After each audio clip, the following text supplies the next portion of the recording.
Kareb Beruach, Sword of the Spirit. Interpreted and narrated by Wendy. Numbers. Chapter 1.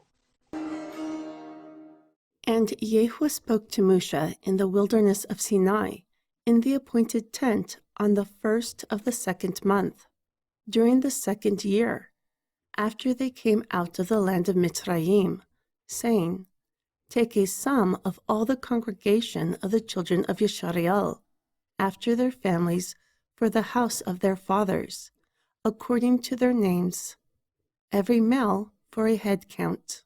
You and Aharon will number them by their armies, from 20 years old and upward, all who are able to go forth to war in Yisrael. And unto you there will be a man for every tribe. Each man is a head for the house of his father. Therefore these are the names of the mortals who will stand with you. For Reuben, Alitzur, my all is a rock, the son of Shadi Aur.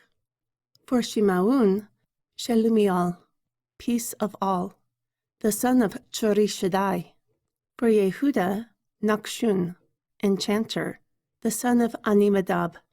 For Yeshachar, Netanel, given of all, the son of Tzuar.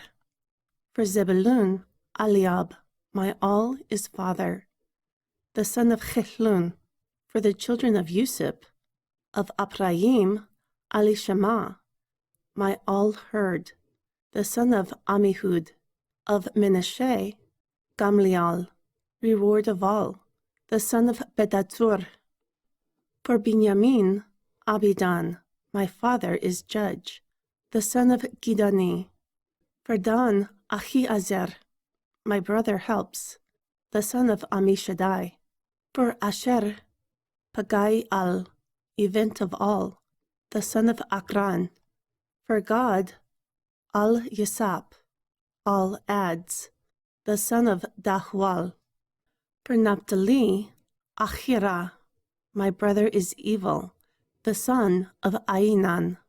These are the chosen ones from the congregation, princes of the tribes of their fathers, heads of thousands in Yisrael. Therefore Moshe and Aharon took these men, who he expressed by their names. Then they assembled the entire congregation together on the 1st of the 2nd month, and they declared their pedigrees after their families, by the house of their fathers, according to the number of the names, from 20 years old and upward, by their polls. Thus he numbered them in the wilderness of Sinai, as Yehu commanded Moshe, and the children of Reuben, Yisrael's eldest son, by their generations, after their families, for the house of their fathers, according to the number of names for their polls, every man from 20 years old and upward, all who were able to go forth to war. Those who were numbered of them from the tribe of Reuben were 64,500. For the children of Shimaun, by their generations, after their families, for the house of their fathers, those who were numbered of them, according to the number of names for their polls, every male from 20 years old and upward, all who were able to go forth to war. Those who were numbered of them from the tribe of Shimaun were 59,300. For the children of God, by their generations, after their families, for the house of their fathers, according to the number of names for their polls, from 20 years old and upward, all who were able to go forth to war. Those who were numbered of them from the tribe of God were 45,650. For the children of Yehuda, by their generations, after their families, for the house of their fathers, according to the number of names, from 20 years old and upward, all who were able to go forth to war. Those who were numbered of them from the tribe of Yehuda were 74,600. For the children of Yeshachar, by their generations, after their families, from the house of their fathers, according to the number of names, from 20 years old and upward, all who were able to go forth to war. Those who were numbered of them from the tribe of Yeshachar were 54,400. For the children of Zebulun, by their generations, after their families, from the house of their fathers, according to the number of names, from 20 years old and upward, all who were able to go forth to war. Those who were numbered of them from the tribe of Zebulun were 57,400. For the children of Yusuf, from the children of Ephraim, by their generations, after their families, by the house of their fathers, according to the number of names, from 20 years old and upward, all who were able to go forth to war. Those who were numbered of them from the tribe of Ephraim were 40,500. For the children of Manasseh, by their generations, after their families, for the house of their fathers, according to the number of names, from 20 years old and upward, all who were able to go forth to war. Those who were numbered of them from the house of Manasseh were 32,200. For the children of Benjamin, by their generations, after their families, for the house of their fathers, according to the number of names, from 20 years old and upward, all who were able to go forth to war. Those who were numbered of them from the tribe of Benjamin were 35,400. From the children of Dan, by their generations, after their families, for the house of their fathers, according to the number of names, from 20 years old and upward, all who were able to go forth to war. Those who were numbered of them from the tribe of Dan were 62,700. For the children of Asher, by their generations, after their families, for the house of their fathers, according to the number of names, from 20 years old and upward, all who were able to go forth to war. Those who were numbered of them from the tribe of Asher were 41,500. For the children of Naphtali, throughout their generations, after their families, for the house of their fathers, according to the number of names, from 20 years old and upward, all who were able to go forth to war. Those who were numbered of them from the tribe of Naphtali were 53,400. These are those who are numbered, which Moshe and Aharon numbered. Thus the princes of Yeshariel were 12 men. Each one was for the house of his fathers. And it came to pass, all who were numbered from the sons of Yeshariel, for the house of their fathers, from 20 years old and upward, all who were numbered to go forth to war in Yeshariel, all who were numbered were 603,550. However, the Levim for the tribe of their fathers were not numbered among them. For YHWH had spoken to Moshe, saying, Surely you will not number the head count, the tribe of Levi, nor take the sum of them among the children of Yeshariel. Rather, you will appoint the Levim over the tabernacle of testimony, and over all its vessels, and over all its things. They will bear the tabernacle and all of its vessels, and they will minister to it, and encamp around about the tabernacle. Therefore, when the tabernacle sets forward, the Levim will take it down. And when the tabernacle is to be pitched, the Levim will set it up. But the unauthorized who come near it will be put to death. Furthermore, the sons of Yeshariel will pitch their tents, every man by his own tent, and every man by his own banner, throughout their armies. But the Levim will pitch round about the tabernacle of testimony. that there may be no wrath upon the congregation of the children of Yeshariel. Moreover, the Levim will keep the charge of the tabernacle of the testimony. Therefore the children of Yeshariel did according to all that Yehovah commanded Moshe. Thus they did. Chapter 2. And Yehovah spoke to Moshe and to Aharon, saying, Every man from the children of Yeshariel will pitch by his own banner, with the symbol of their father's house. They will pitch a suitable distance from the appointed tent. Then, on the eastern side towards the rising sun, the banner of Yehuda's encampment will be for their armies. Moreover, Nachshon, the son of Animadab, will be the prince for the children of Yehuda and their army, and those numbered of it were 74,600. Also, those who pitch next to him will be the tribe of Yeshachar, and Netanel, the son of Zuar, will be the prince of the children of Yeshachar and their army, and those numbered of it were 54,400. Then the tribe of Zebulun, and Eliab, the son of Chelun, will be the prince of the children of Zebulun and their army, and those numbered of it were 57,400.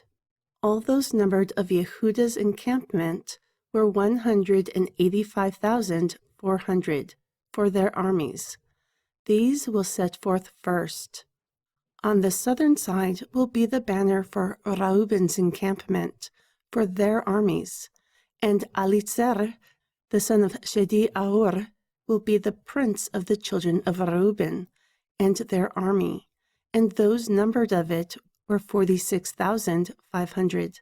Also, those who pitch by him will be the tribe of Shimaun, and Shelumiel, the son of Shorishadai, will be the prince of the children of Shimaun and their army, and those numbered of it were 59,300.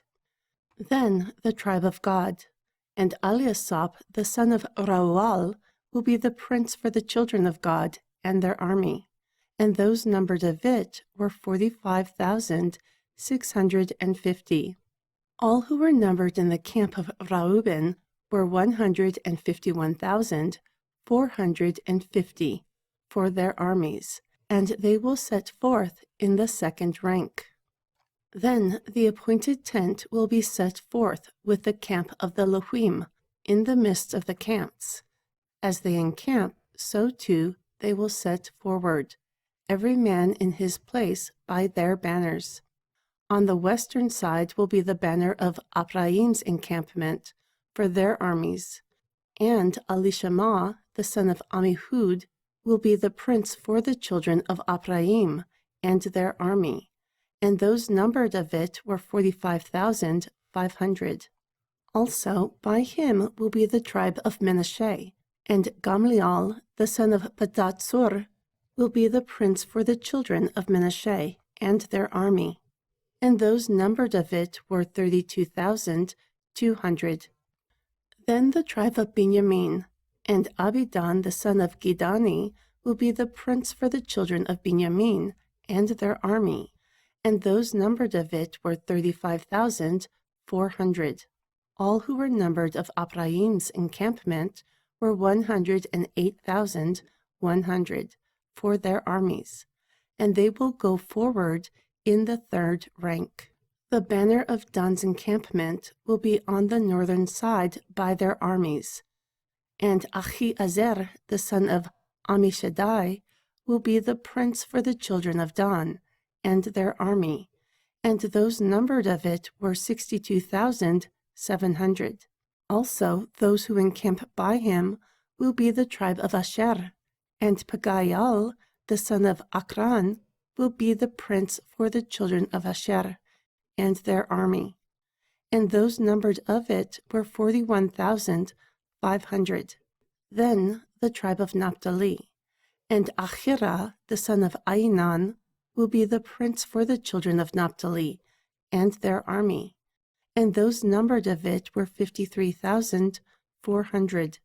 All those who were numbered in Dan's encampment were 157,600. They will go last with their banners. These are those who were numbered of the children of Yeshariel for the house of their fathers. All of those who were numbered of the camps for their armies were 603,550. But the Levim were not numbered among the children of Yeshariel, as Yehovah commanded Moshe. Therefore the children of Yeshariel did according to all that Yehovah commanded Moshe. Thus they encamped by their banners, and so each man journeyed by their families, according to the house of their fathers.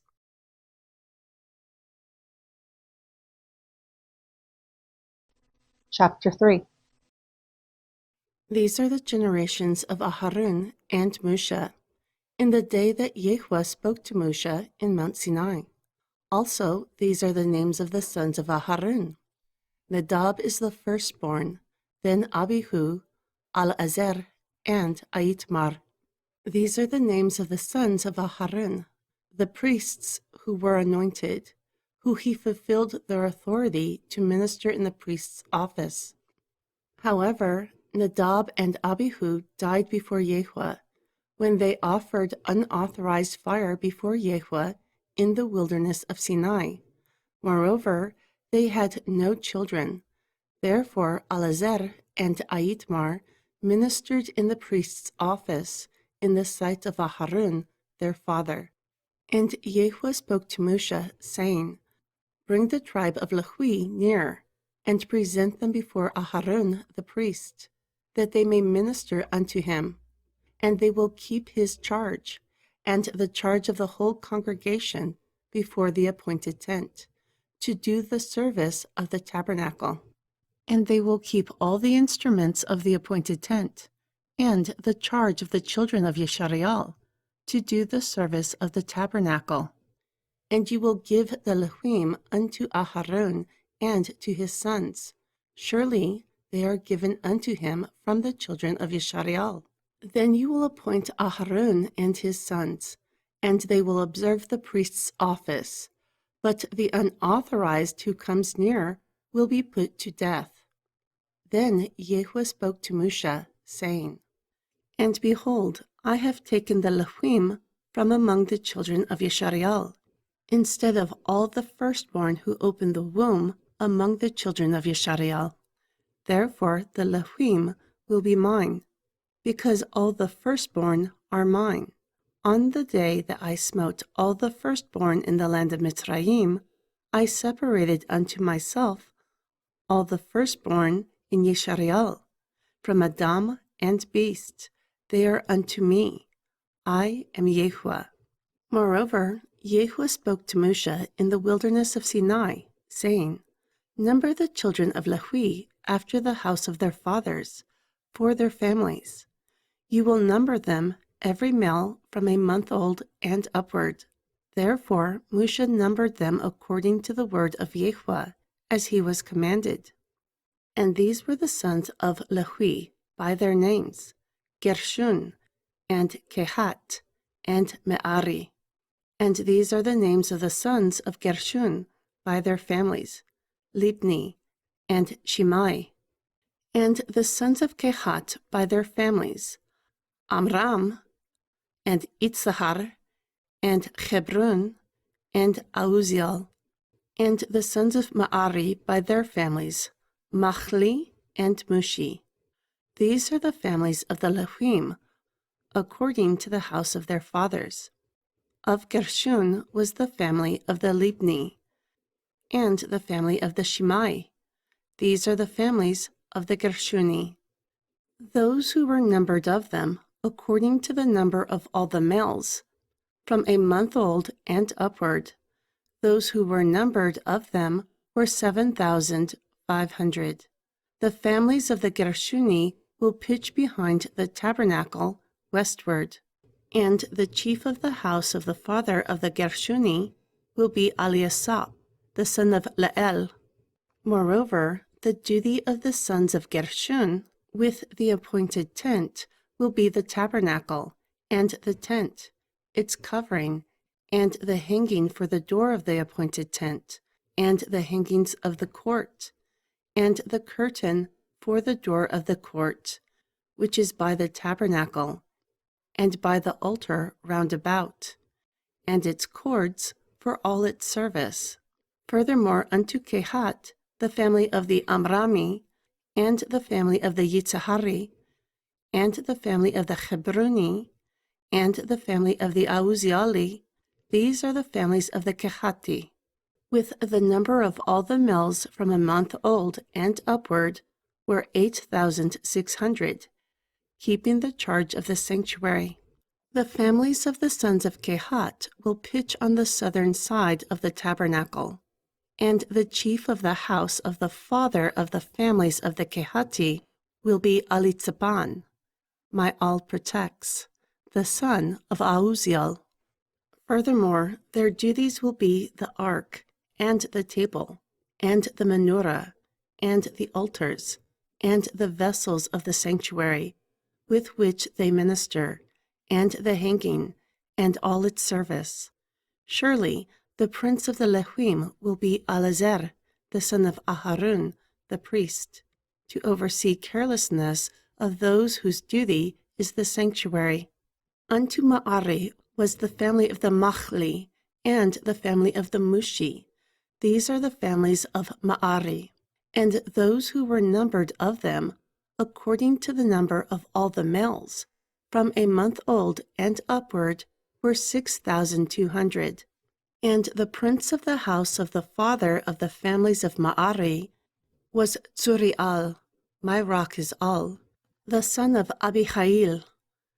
They will camp upon the northern side of the tabernacle. Furthermore, the assigned duties for the sons of Ma'ari will be the boards of the tabernacle, and its bars, and its pillars, and its sockets, and all its vessels, and all of its service, and the pillars of the court round about, and their sockets, and their pins, and their cords.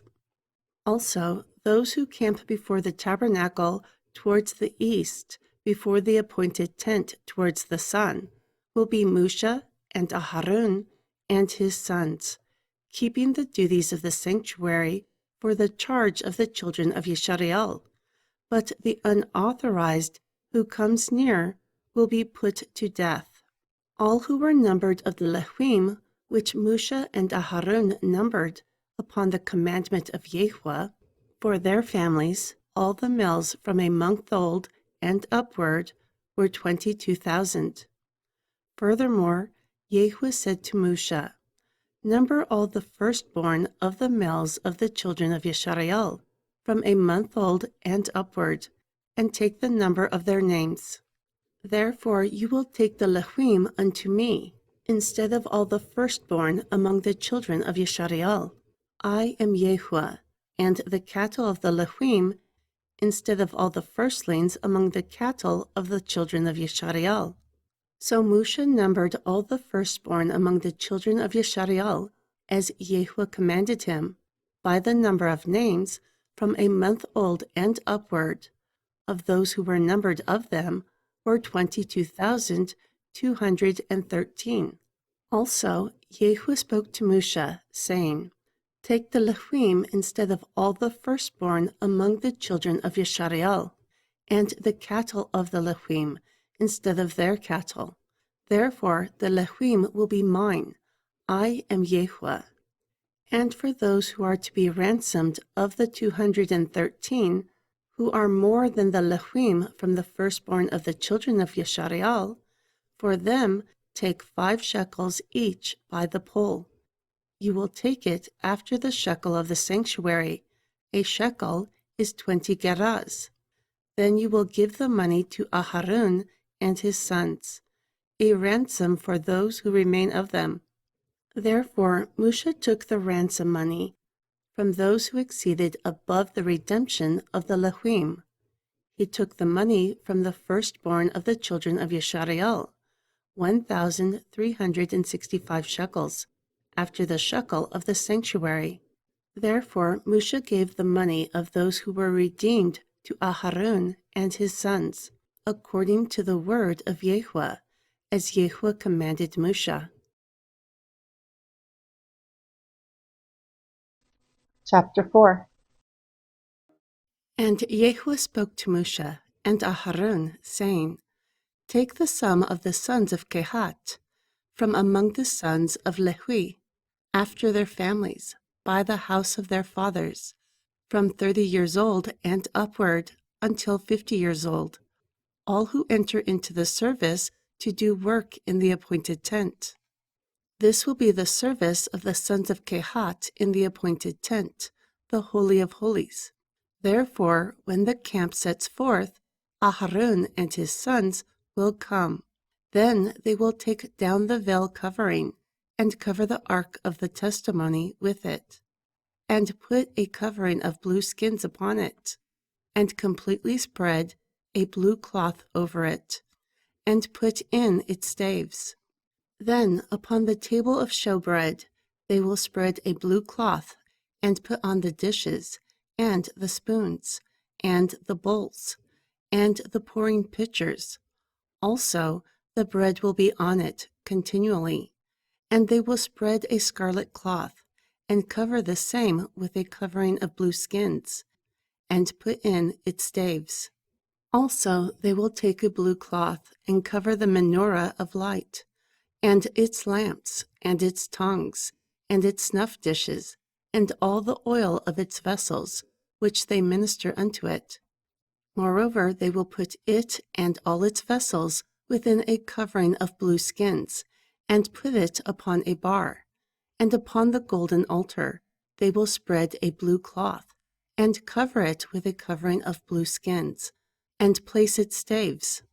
And they will take all the instruments of ministry, wherewith they minister in the sanctuary, and put them in a blue cloth, and cover them with a covering of blue skins, and put them upon a beam. And they will take away the ashes from the altar, and spread a purple cloth on it.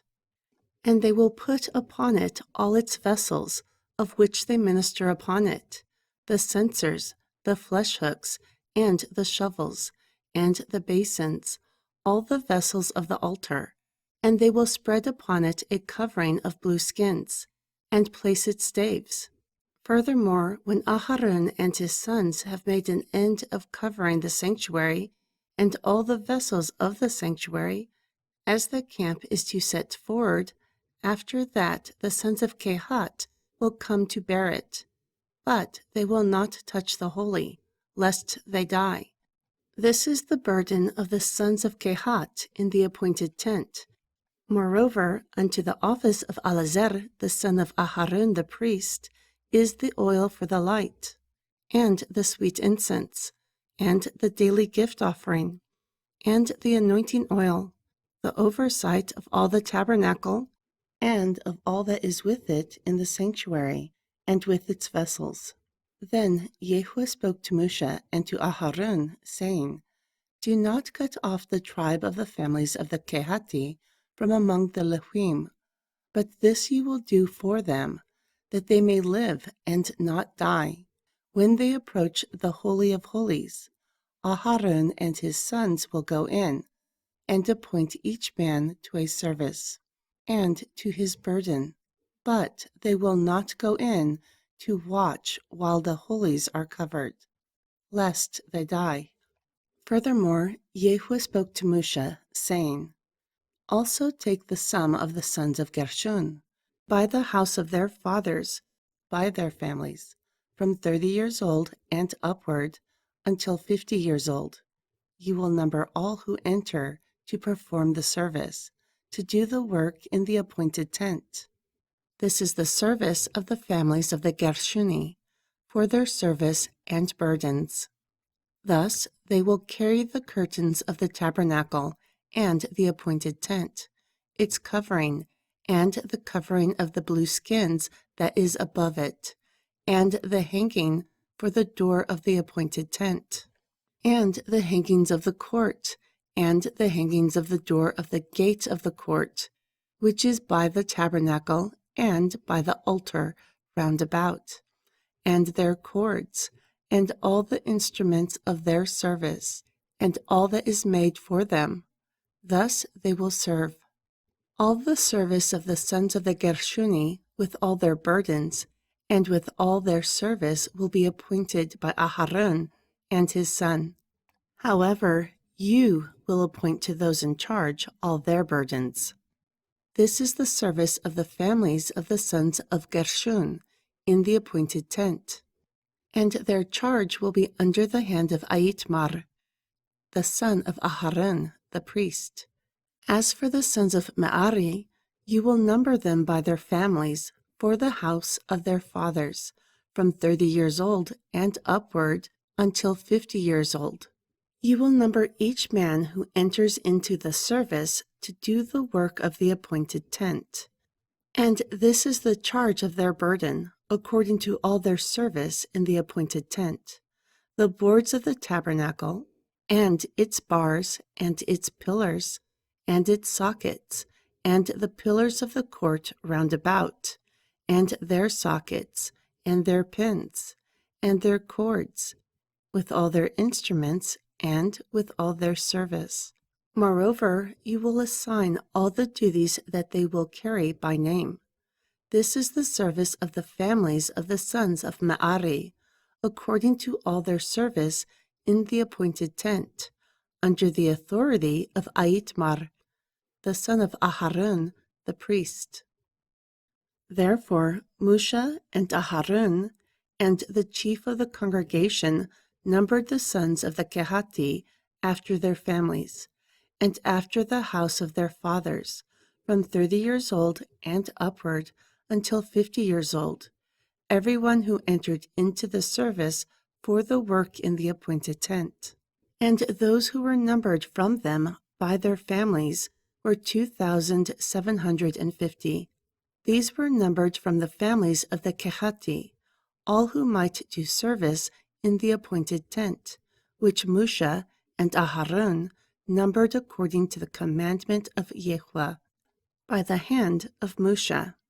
And those who were numbered of the sons of Gershon, throughout their families, and by the house of their fathers, from 30 years old and upward until 50 years old, everyone who entered into the service for the work of the appointed tent.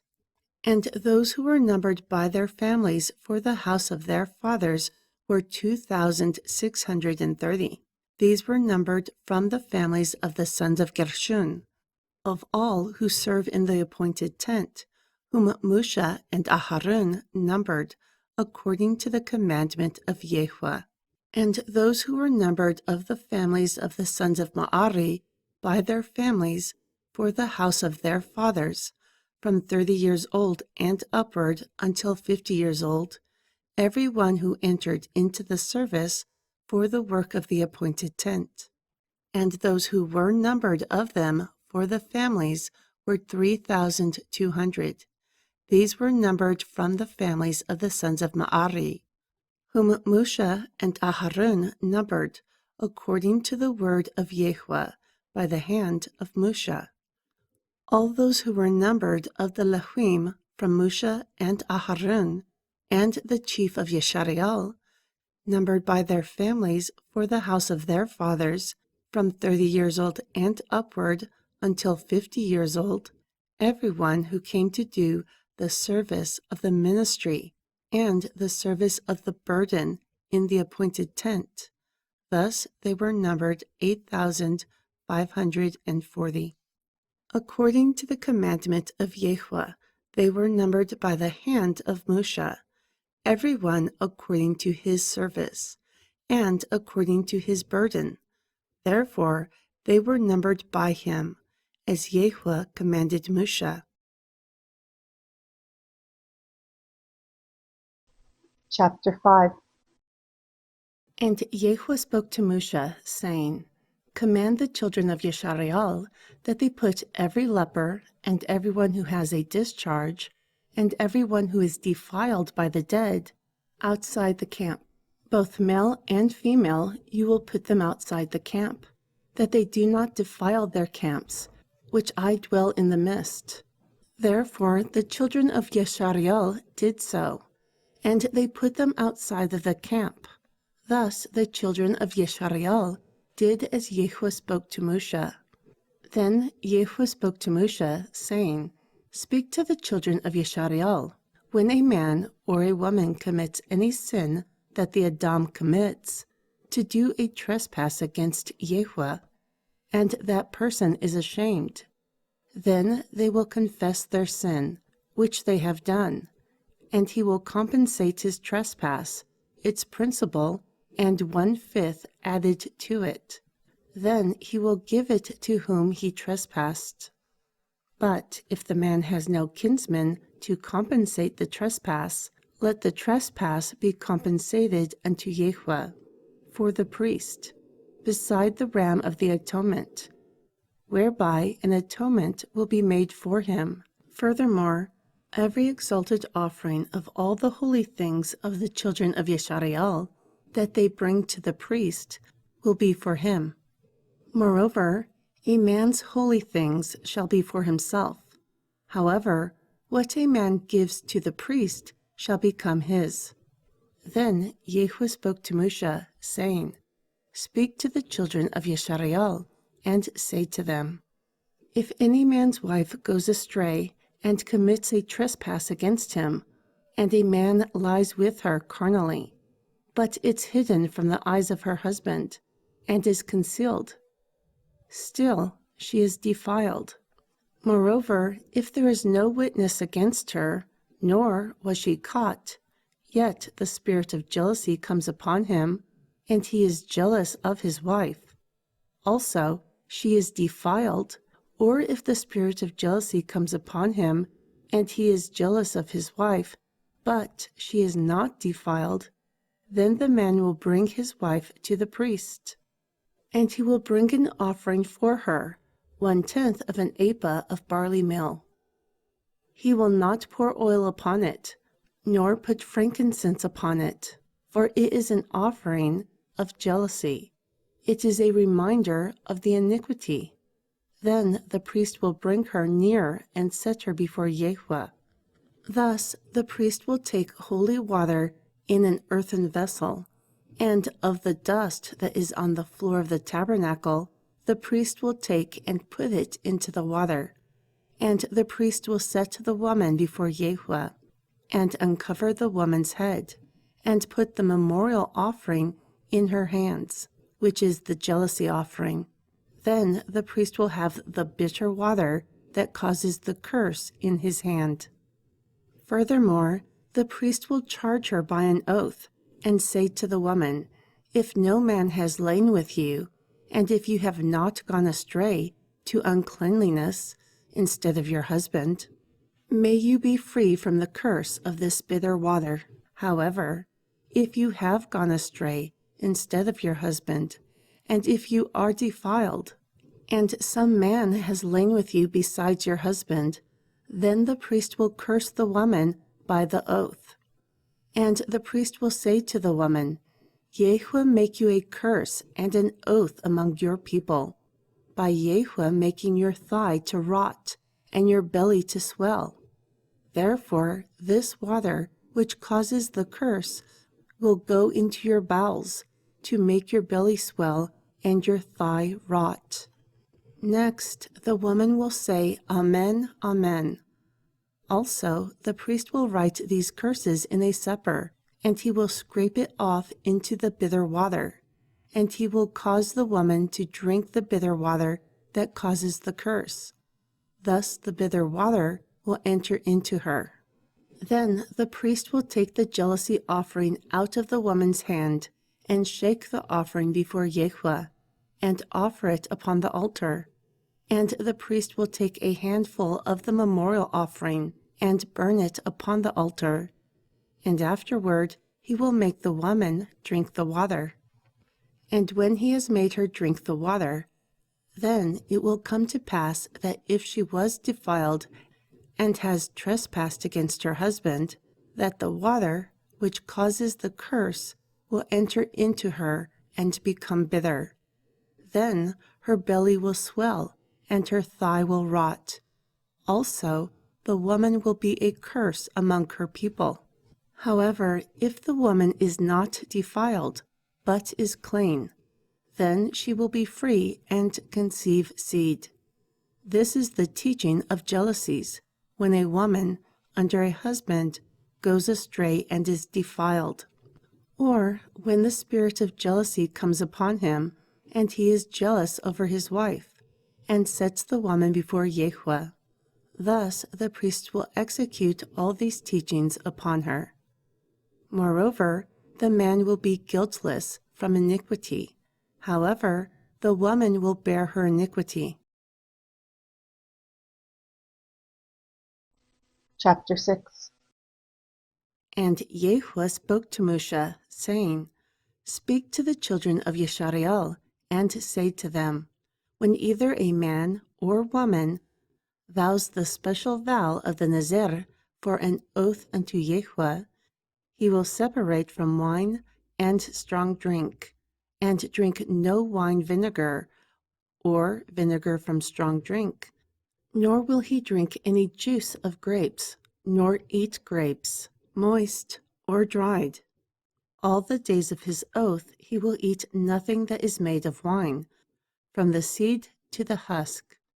All the days of the vow of his oath a razor will not come upon his head, until the days are fulfilled, which he has dedicated unto YHWH. He will be holy, growing the locks of the hair of his head. All the days that he is dedicated unto YHWH, he will come towards no dead body. He will not make himself unclean for his father, or for his mother, for his brother, or for his sister when they die, because the separation of his Elohim is upon his head. All the days of his dedication he will be separate unto YHWH. But if any man suddenly dies beside him, and the beginning of his dedication is defiled, then he will shave his head during the day of his cleansing. On the 7th day he will shave it.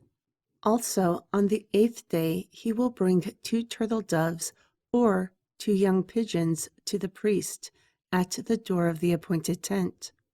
Then the priest will offer one for a sin offering, and the other for an ascension offering, and make an atonement for him, from which he sinned by the dead, and sanctify his head during that same day. And he will dedicate unto YHWH the days of his separation. Also he will bring a lamb of the first year for a shame offering, but the days that were before will be lost, because his separation was defiled. Therefore, this is the teaching of the Nazir. When the days of his separation are fulfilled, he will be brought to the door of the appointed tent.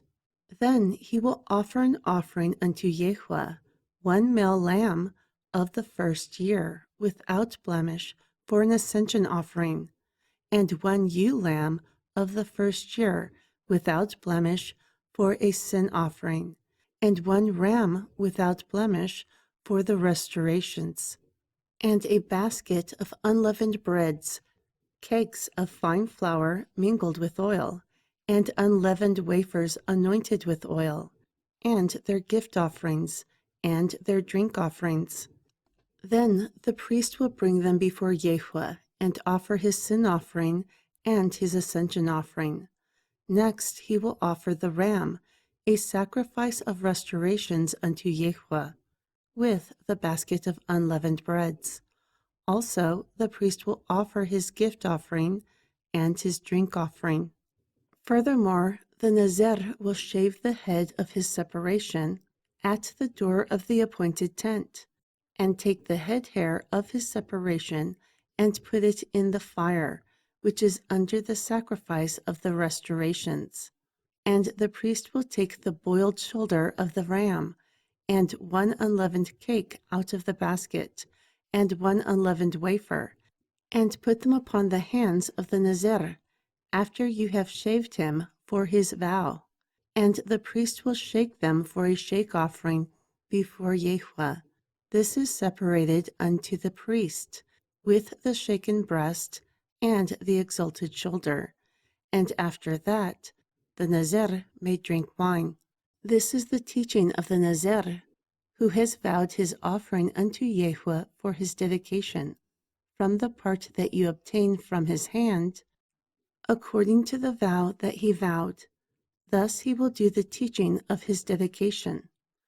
Then Yahweh spoke to Moshe, saying, Speak to Aharon and to his sons, saying, Like this you will endow the children of Yisrael, saying to them, May Yahweh endow you and keep you.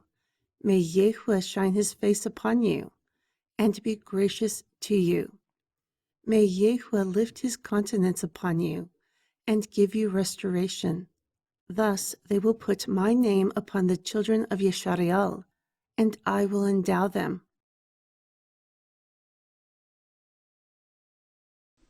Chapter 7. And it came to pass during the day that Moshe had fully set up the tabernacle, and had anointed it, and sanctified it, and all its instruments, both the altar and all its vessels, and had anointed them, and sanctified them, that the princes of Yisrael, the heads of the house of their fathers, who were the princes of the tribes, and were over those who were numbered, made an offering. Therefore they brought their offering before Yahweh, 6 covered wagons and 12 cattle, a wagon for 2 of the princes, and an ox for each one. Thus they brought them before the tabernacle. And Yahweh spoke to Moshe, saying, Take it from them, that they use it for the service of the appointed tent, and you will give them unto the Levim, for each man according to his service. Therefore Moshe took the wagons and the cattle. Then he gave them to the Levim. He gave to the sons of Gershon 2 wagons and 4 cattle, according to their service. Also he gave to the sons of Merari 4 wagons and 8 cattle, according to their service, under the authority of Itmar, the son of Aharon, the priest. However, unto the sons of Kehat he gave none, because they will bear upon their shoulders the service of the sanctuary belonging to them. Furthermore, the princes offered a dedication of the altar during the day that it was anointed. Thus the princes offered their offering before Yahweh.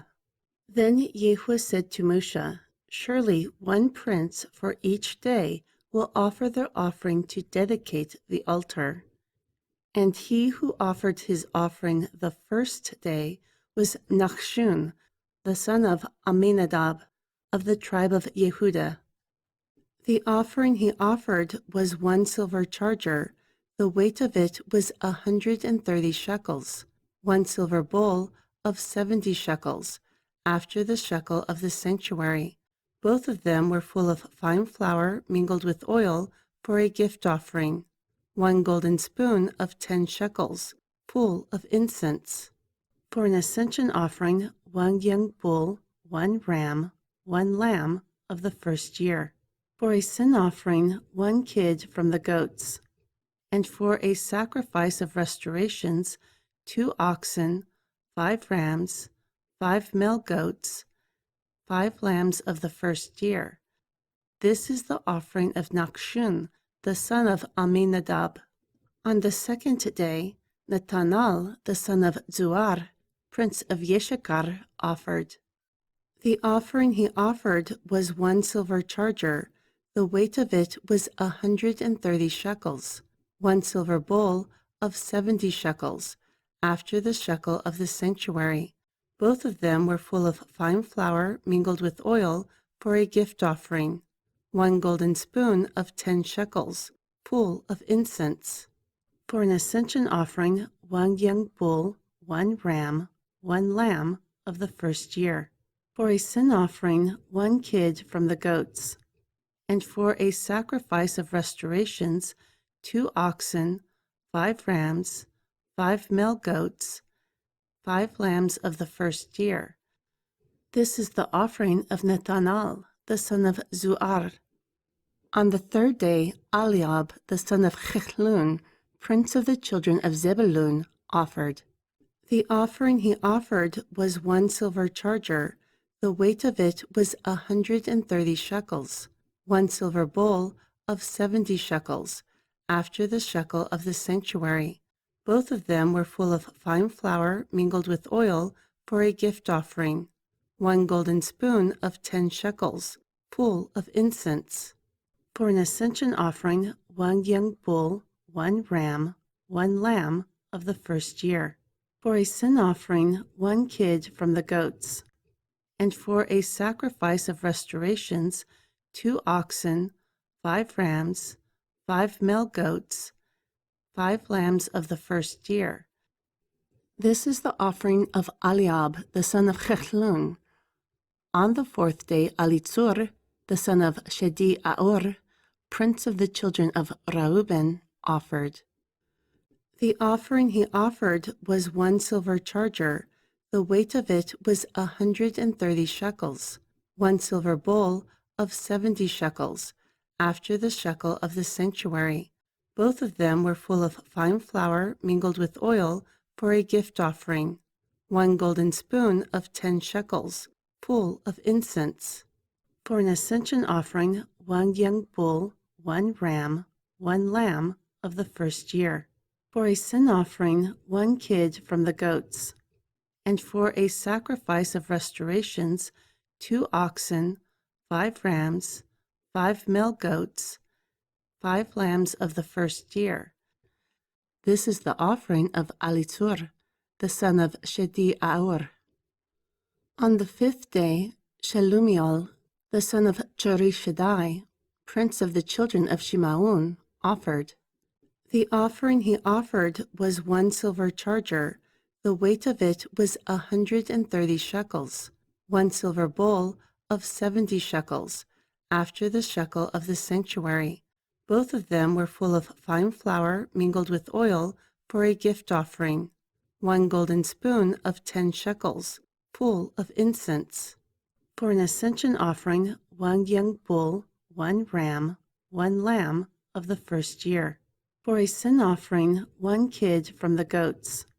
And for a sacrifice of restorations, 2 oxen, 5 rams, 5 male goats, 5 lambs of the first year. This is the offering of Shelumiel, the son of Chorishadai. On the 6th day, Eliasaph, the son of Daual, prince of the children of God, offered. The offering he offered was 1 silver charger. The weight of it was 130 shekels, 1 silver bowl of 70 shekels, after the shekel of the sanctuary. Both of them were full of fine flour mingled with oil for a gift offering, 1 golden spoon of 10 shekels, full of incense. For an ascension offering, 1 young bull, 1 ram, 1 lamb of the first year. For a sin offering, 1 kid from the goats. And for a sacrifice of restorations, 2 oxen, 5 rams, 5 male goats, 5 lambs of the first year. This is the offering of Eliasaph, the son of Daual. On the 7th day, Elishama, the son of Ammihud, prince of the children of Ephraim, offered. The offering he offered was 1 silver charger. The weight of it was 130 shekels, 1 silver bowl of 70 shekels, after the shekel of the sanctuary. Both of them were full of fine flour mingled with oil for a gift offering, 1 golden spoon of 10 shekels, full of incense. For an ascension offering, 1 young bull, 1 ram, 1 lamb of the first year. For a sin offering, 1 kid from the goats. And for a sacrifice of restorations, 2 oxen, 5 rams, 5 male goats, 5 lambs of the first year. This is the offering of Elishama, the son of Ammihud. On the 8th day, Gamliel, the son of Pedazur, prince of the children of Menashe, offered. The offering he offered was 1 silver charger. The weight of it was 130 shekels. 1 silver bowl of 70 shekels, after the shekel of the sanctuary. Both of them were full of fine flour mingled with oil for a gift offering. 1 golden spoon of 10 shekels, full of incense. For an ascension offering, 1 young bull, 1 ram, 1 lamb of the first year. For a sin offering, 1 kid from the goats. And for a sacrifice of restorations, 2 oxen, 5 rams, 5 male goats, 5 lambs of the first year. This is the offering of Gamliel, the son of Pedatsur. On the 9th day, Abidan, the son of Gidani, prince of the children of Benjamin, offered. The offering he offered was 1 silver charger. The weight of it was 130 shekels. 1 silver bowl of 70 shekels, after the shekel of the sanctuary. Both of them were full of fine flour mingled with oil for a gift offering. 1 golden spoon of 10 shekels, full of incense. For an ascension offering, 1 young bull, 1 ram, 1 lamb of the first year. For a sin offering, 1 kid from the goats. And for a sacrifice of restorations, 2 oxen, 5 rams, 5 male goats, 5 lambs of the first year. This is the offering of Abidan, the son of Gidani. On the 10th day, Achiezer, the son of Ammishaddai, prince of the children of Dan, offered.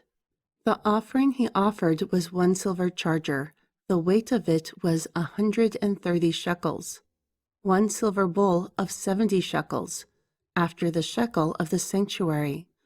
Both of them were full of fine flour mingled with oil for a gift offering. 1 golden spoon of 10 shekels, full of incense. For an ascension offering, 1 young bull, 1 ram, 1 lamb of the first year. For a sin offering, 1 kid from the goats. And for a sacrifice of restorations, 2 oxen, 5 rams, 5 male goats, 5 lambs of the first year. This is the offering of Achiezer, the son of Ammishaddai. On the 11th day, Pagaial, the son of Akran, prince of the children of Asher, offered. The offering he offered was 1 silver charger. The weight of it was 130 shekels. 1 silver bowl of 70 shekels, after the shekel of the sanctuary. Both of them were full of fine flour mingled with oil for a gift offering. 1 golden spoon of 10 shekels, full of incense. For an ascension offering, 1 young bull, 1 ram, 1 lamb of the first year. For a sin offering, 1 kid from the goats. And for a sacrifice of restorations, 2 oxen, 5 rams, 5 male goats, 5 lambs of the first year. This was the offering of Pagaial, the son of Akran. On the 12th day, Achira, the son of Ainan, prince of the children of Naphtali, offered. The offering he offered was 1 silver charger. The weight of it was 130 shekels. 1 silver bowl of 70 shekels, after the shekel of the sanctuary. Both of them were full of fine flour mingled with oil for a gift offering. 1 golden spoon of 10 shekels, full of incense. For an ascension offering, 1 young bull, 1 ram, 1 lamb of the first year. For a sin offering, 1 kid from the goats. And for a sacrifice of restorations, 2 oxen, 5 rams, 5 male goats, 5 lambs of the first year. This is the offering of Achira, the son of Ainan. This is the dedication of the altar during the day when it was anointed by the princes of Yishariel.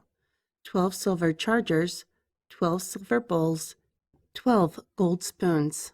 Each silver charger weighing 130 shekels. Each bowl weighing 70 shekels. All the silver vessels were 2,400 shekels, after the shekel of the sanctuary. The 12 golden spoons full of incense weighed 10 shekels apiece after the shekel of the sanctuary. All the gold from the spoons was 120 shekels.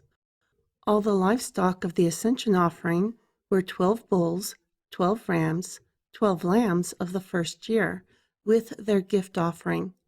And for the sin offering were 12 kids of the goats. And all the livestock for the sacrifice of the restorations were 24 oxen, 60 rams, 60 male goats, 60 lambs of the first year.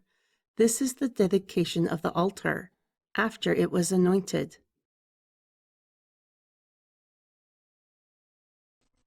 Chapter 8. And when Moshe went into the appointed tent to speak to him, then he heard the voice of one speaking to him from off the atonement covering that was upon the ark of the testimony, from between the two cherubim. Therefore he spoke to him. And YHWH spoke to Moshe, saying, Speak to Aharon, and say to him, When you lift up the lamps in front of the face of the menorah, the 7 lamps will give light. Therefore Aharon did so. He lighted its lamps in front of the face of the menorah, as YHWH commanded Moshe.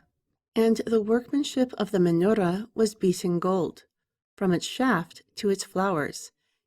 It was beaten according to the design that YHWH had shown Moshe. Therefore he made the menorah. And YHWH spoke to Moshe, saying, Take the lechim from among the children of Yeshariel, and cleanse them. And this you will do to them for their cleansing. Sprinkle the water of impurity upon them, and let them shave all their flesh, and let them wash their clothes, and make themselves clean. Then let them take a young bull with his gift offering, fine flour mingled with oil, and you will take another young bull for a sin offering, and you will bring the lechim before the appointed tent. And you will gather the whole assembly of the children of Yeshariel together. And you will bring the lechim before YHWH, and the children of Yeshariel will put their hands upon the lechim. Then Aharon will shake the lechim before YHWH, a shaking from the children of Yeshariel, that they will do the work of YHWH. Thus the lechim will lay their hands upon the heads of the bulls. And you will offer one for a sin offering, and the other for an ascension offering unto YHWH, to make an atonement for the lechim. Then you will set the lechim before Aharon and his sons, and offer them an offering unto YHWH. Therefore you will separate the lechim from among the children of Yeshariel, and the lechim will be mine. And after that, the lechim will go in to do the service of the appointed tent. Thus you will cleanse them and offer them for an offering, for they are completely given unto me from among the children of Yeshariel, instead of all who open the womb of the firstborn from all the children of Yeshariel. I have taken them unto myself. For all the firstborn of the children of Yeshariel are mine, in Adam and beast. On the day that I smote all the firstborn in the land of Mitzrayim, I separated them unto myself, and I have taken the lechim instead of all the firstborn of the children of Yeshariel. Furthermore, I have given the lechim, a gift unto Aharon and his sons from among the children of Yeshariel, to do the service of the children of Yeshariel in the appointed tent, and to make an atonement for the children of Yeshariel, that there will be no more plague among the children of Yeshariel, when the children of Yeshariel come towards the sanctuary. Therefore Moshe and Aharon and all the congregation of the children of Yeshariel did to the lechim according to all that YHWH commanded Moshe concerning the lechim. Thus the children of Yeshariel did to them. Thus the lechim were purified, and they washed their clothes, and Aharon offered them an offering before YHWH, and Aharon made an atonement for them to cleanse them. And after that the lechim went in to do their service in the appointed tent before Aharon and his sons, as YHWH commanded Moshe, concerning the Lehuim. Thus they did for them. Then YHWH spoke to Moshe, saying, This is what is for the Lehuim from 25 years old and upward. They will go in to wait upon the service of the appointed tent. Furthermore, from the age of 50 years, they will cease waiting upon the service and serve no more. However, they will minister with their brethren in the appointed tent to keep the charge, but do no service. Thus you will do to the Lehuim concerning their charge. Chapter 9. And YHWH spoke to Moshe in the wilderness of Sinai during the first month of the 2nd year, after they had come out of the land of Mitzrayim, saying, Also let the children of Yisrael keep Pesach at its appointed time. In the 14th day of this month, at evening, you will keep it during its appointed time. You will keep it according to all its customs and according to all its ceremonies. So Moshe spoke to the children of Yisrael that they will keep Pesach. Therefore they will keep Pesach on the 14th day of the first month, at evening, in the wilderness of Sinai, according to all that YHWH commanded Moshe. Thus the children of Yisrael did. However, there were certain men who became defiled by a body of Adam, that they could not keep Pesach on that day. So they came before Moshe and before Aharon on that day. Then those men said to him, We are defiled by a body of Adam. Why are we held back, that we may not offer an offering of YHWH during its appointed time, among the children of Yisrael? And Moshe said to them, Stand still, and I will hear what YHWH will command concerning you.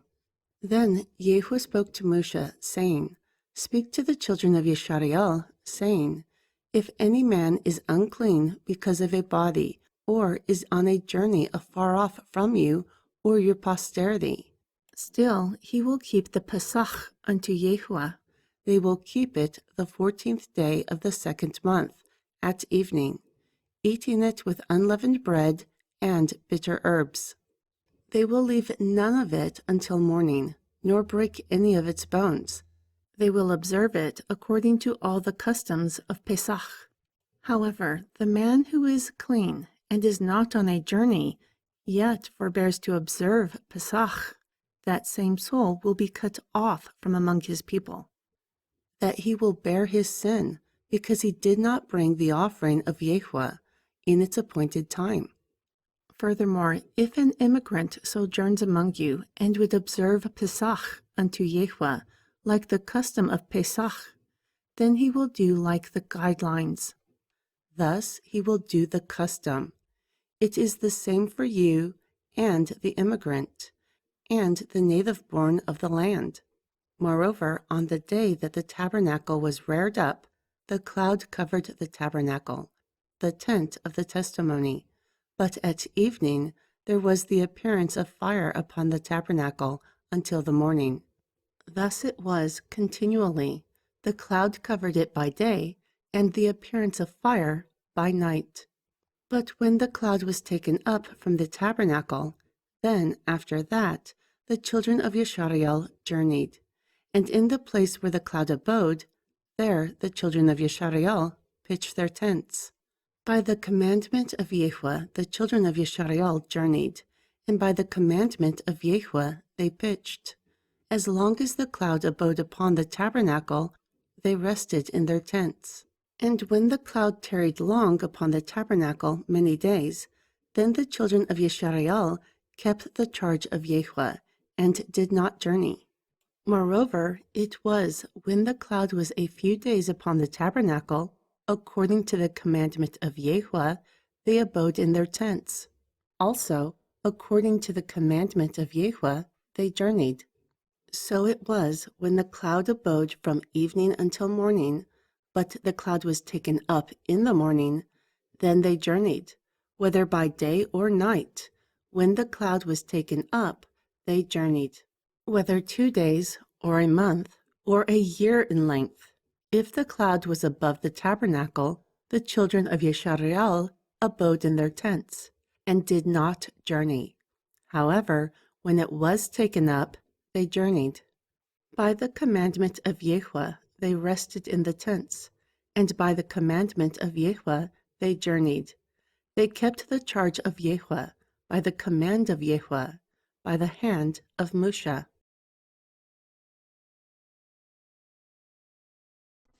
Chapter 10. And Yahweh spoke to Moshe, saying, Make yourself 2 silver trumpets. You will make them from one complete piece, that you may use them for calling the assembly and for the camp's journeys. Therefore, when they blow with them, all the assembly will gather themselves unto you at the door of the appointed tent. Moreover, if they blow once, then the princes who lead the thousands of Yeshareal will gather themselves unto you. When you blow an alarm, then the camps that lie on the eastern side will go forth. When you blow an alarm the second time, then the camps that lie on the southern side will take their journey. They will blow an alarm for their journeys. However, when the congregation is to be gathered together, you will blow, but you will not sound an alarm. Furthermore, the sons of Aharon, the priests, will blow with the trumpets, and they will be unto you for a perpetual custom throughout your generations. However, if you go to war in your land against the enemy who oppresses you, then you will blow an alarm with the trumpets. Therefore, you will be remembered before Yahweh, your Elohim, and you will be saved from your enemies. Also, during the day of your gladness, and in your appointed days, and in the beginning of your months, you will blow with the trumpets over your ascension offering, and over the sacrifices of your restorations, that they may be unto you for a memorial before your Elohim. I am Yahweh, your Elohim. Furthermore, it came to pass on the 20th of the 2nd month, in the 2nd year, that the cloud was taken up from off the tabernacle of the testimony. And the children of Yeshareal took their journeys out of the wilderness of Sinai, and the cloud rested in the wilderness of Paran. Thus, from the beginning, they set out according to the command of Yahweh by the hand of Moshe.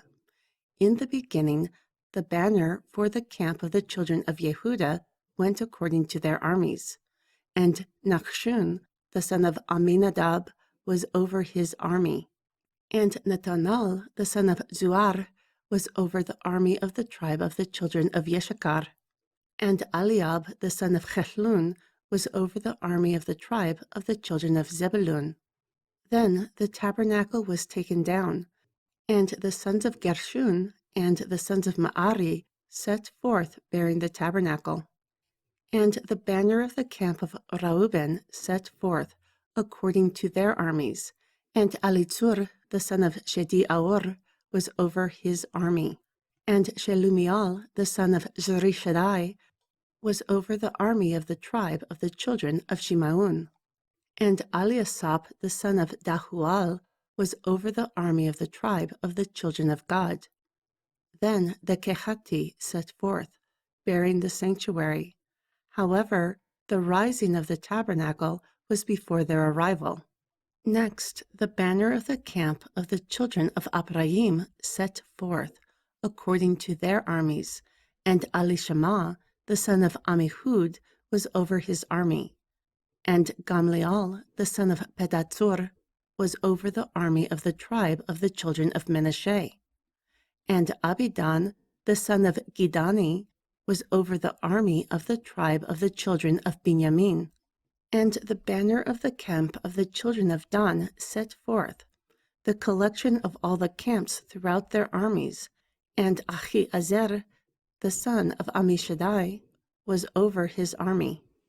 And Pagaial, the son of Akran, was over the army of the tribe of the children of Asher. And Achirah, the son of Ainan, was over the army of the tribe of the children of Naphtali. Such were the journeys of the children of Yeshareal according to their armies when they set forth. Furthermore, Moshe said to Hubab, the son of Rauel, the Midiani, Moshe's father-in-law, "We are going to the place which YHWH said, 'I give it to you.'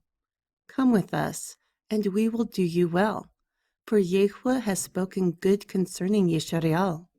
However, he said to him, "I will not go, but I will depart to my own land and my kindred."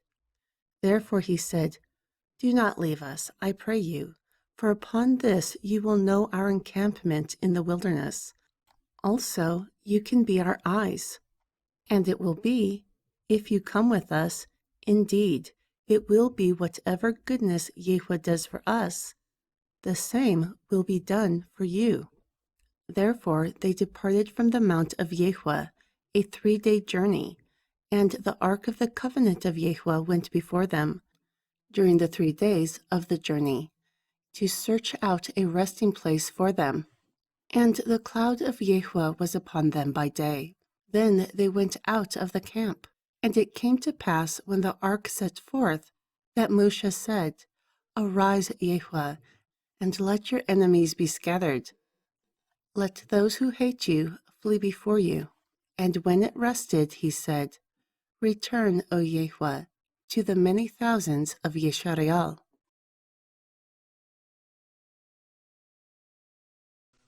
Chapter 11.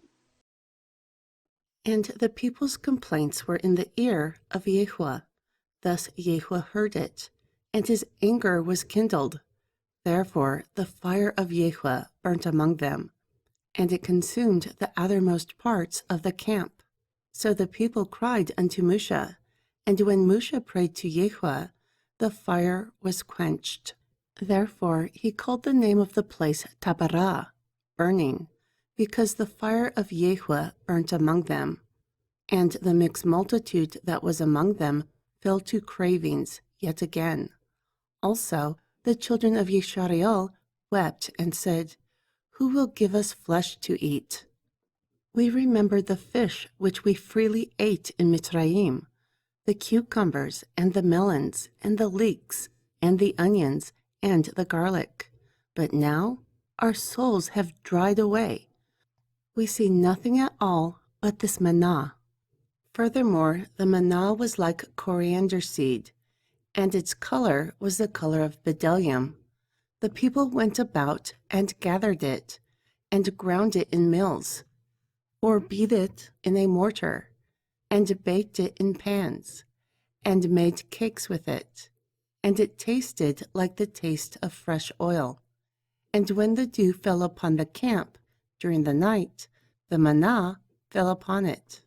Then Moshe heard the people weeping to their families, every man in the door of his tent. And the anger of YHWH was kindled greatly. Also Moshe was displeased. Therefore Moshe said to YHWH, "Why have you afflicted your servant? And why have I not found favor in your sight, that you lay the burden of all these people upon me? Have I conceived all these people? Have I begotten them? That you would say to me, 'Carry them in your bosom like a guardian carries a nursing child, to the land that you swore to their fathers?' Where will I obtain flesh to give unto all these people? For they weep to me, saying, 'Give us flesh that we may eat.' I am not able to bear all these people alone, because it is too heavy for me. And if you deal thus with me, I pray you, kill me, if I have found favor in your sight, and do not let me see my wretchedness." Therefore YHWH said to Moshe, "Gather unto me 70 men from the elders of Yisrael, whom you know to be the elders from the people, and officers over them, and bring them to the appointed tent, that they may stand there with you. Then I will come down and talk with ye there. And I will take from the ruach that is upon you, and put it upon them, and they will bear the burden of the people with you, so that you do not bear it alone. And say to the people, 'Sanctify yourselves for tomorrow. Thus you will eat flesh, for you have wept in the ears of YHWH, saying, who will give us flesh to eat? For it was well with us in Mitzrayim. Therefore, YHWH will give you flesh, and you will eat. You will not eat for 1 day, nor 2 days, nor 5 days, nor 10 days, nor 20 days, as much as a whole month, until it comes out of your nostrils, and it becomes loathsome unto you, because you have despised YHWH, who is among you, and you have wept before him, saying, Why have we come forth out of Mitzrayim? Therefore Moshe said, The people whom I am among are 600,000 footmen. Yet you have said, I will give them flesh that they may eat a whole month? Will the flocks and the herds be slain for them, to suffice them? Or will all the fish of the sea be gathered together for them, to suffice them? Therefore YHWH answered Moshe, Has the hand of YHWH become short? Now you will see if my word will come to pass for you or not. Thus Moshe went out and told the people the words of YHWH. Also he gathered the 70 men, the elders of the people, and set them round about the tabernacle. And YHWH came down in a cloud, and spoke to him, and took from the Ruach that was upon him, and gave it to the 70 elders. And it came to pass that when the Ruach rested upon them, they prophesied, and did not cease. Moreover, there remained 2 men in the camp. The name of one was Eldad, and the name of the other Medad. Also the Ruach rested upon them, and they were of those who were written, but did not go to the tabernacle. Therefore they prophesied in the camp. So a young man ran and told Moshe, and said, Eldad and Medad are prophesying in the camp. Therefore Yehoshua the son of Nun, a servant of Moshe from his youth, answered and said, My lord Moshe, forbid them. However Moshe replied to him, Do you envy for my sake? All the people of YHWH will prophesy, because YHWH will pour his Ruach upon them. Then Moshe got himself into the camp, he and the elders of Yisrael. Furthermore, a wind went forth from YHWH, and brought quails from the west, and they were left by the camp, as it were a day's journey on this side, and they were a day's journey on the other side, round about the camp, and it was like 2 cubits above the face of the earth. Also the people stayed up all that day, and all that night, and all the next day, and they gathered the quails.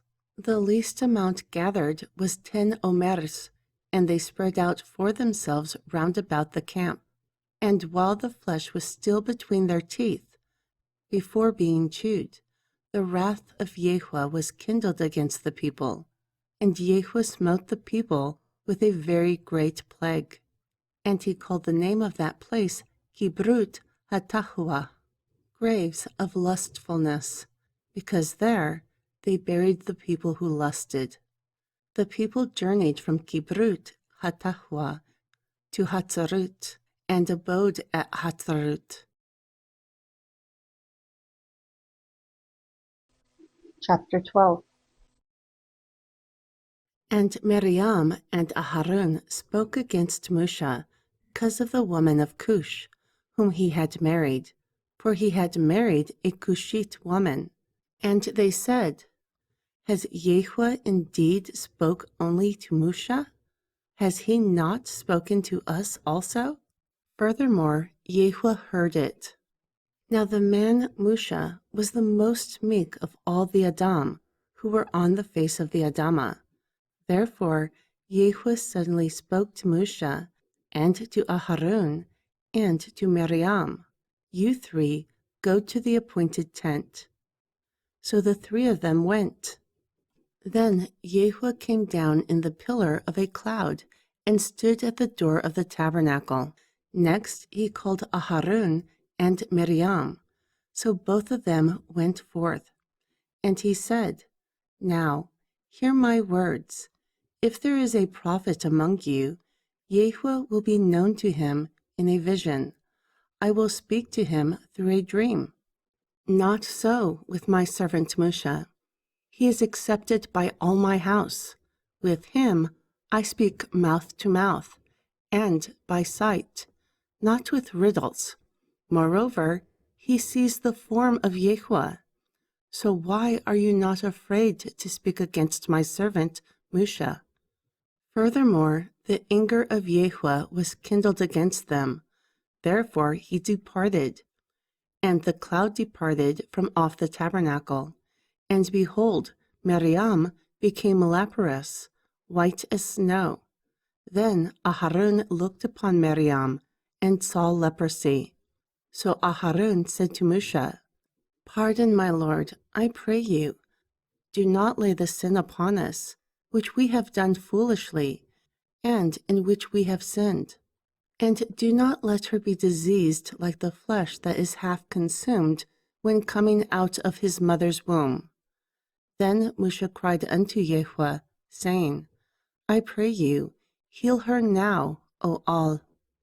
However, YHWH said to Moshe, Surely, if her father had spit in her face, would she not be ashamed for 7 days? Let her be shut out of the camp for 7 days, and after that she may be received. Therefore Miriam was shut out of the camp for 7 days.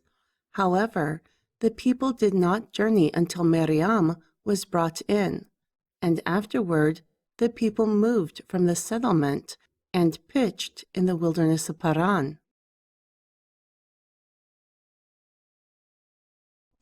Chapter 13.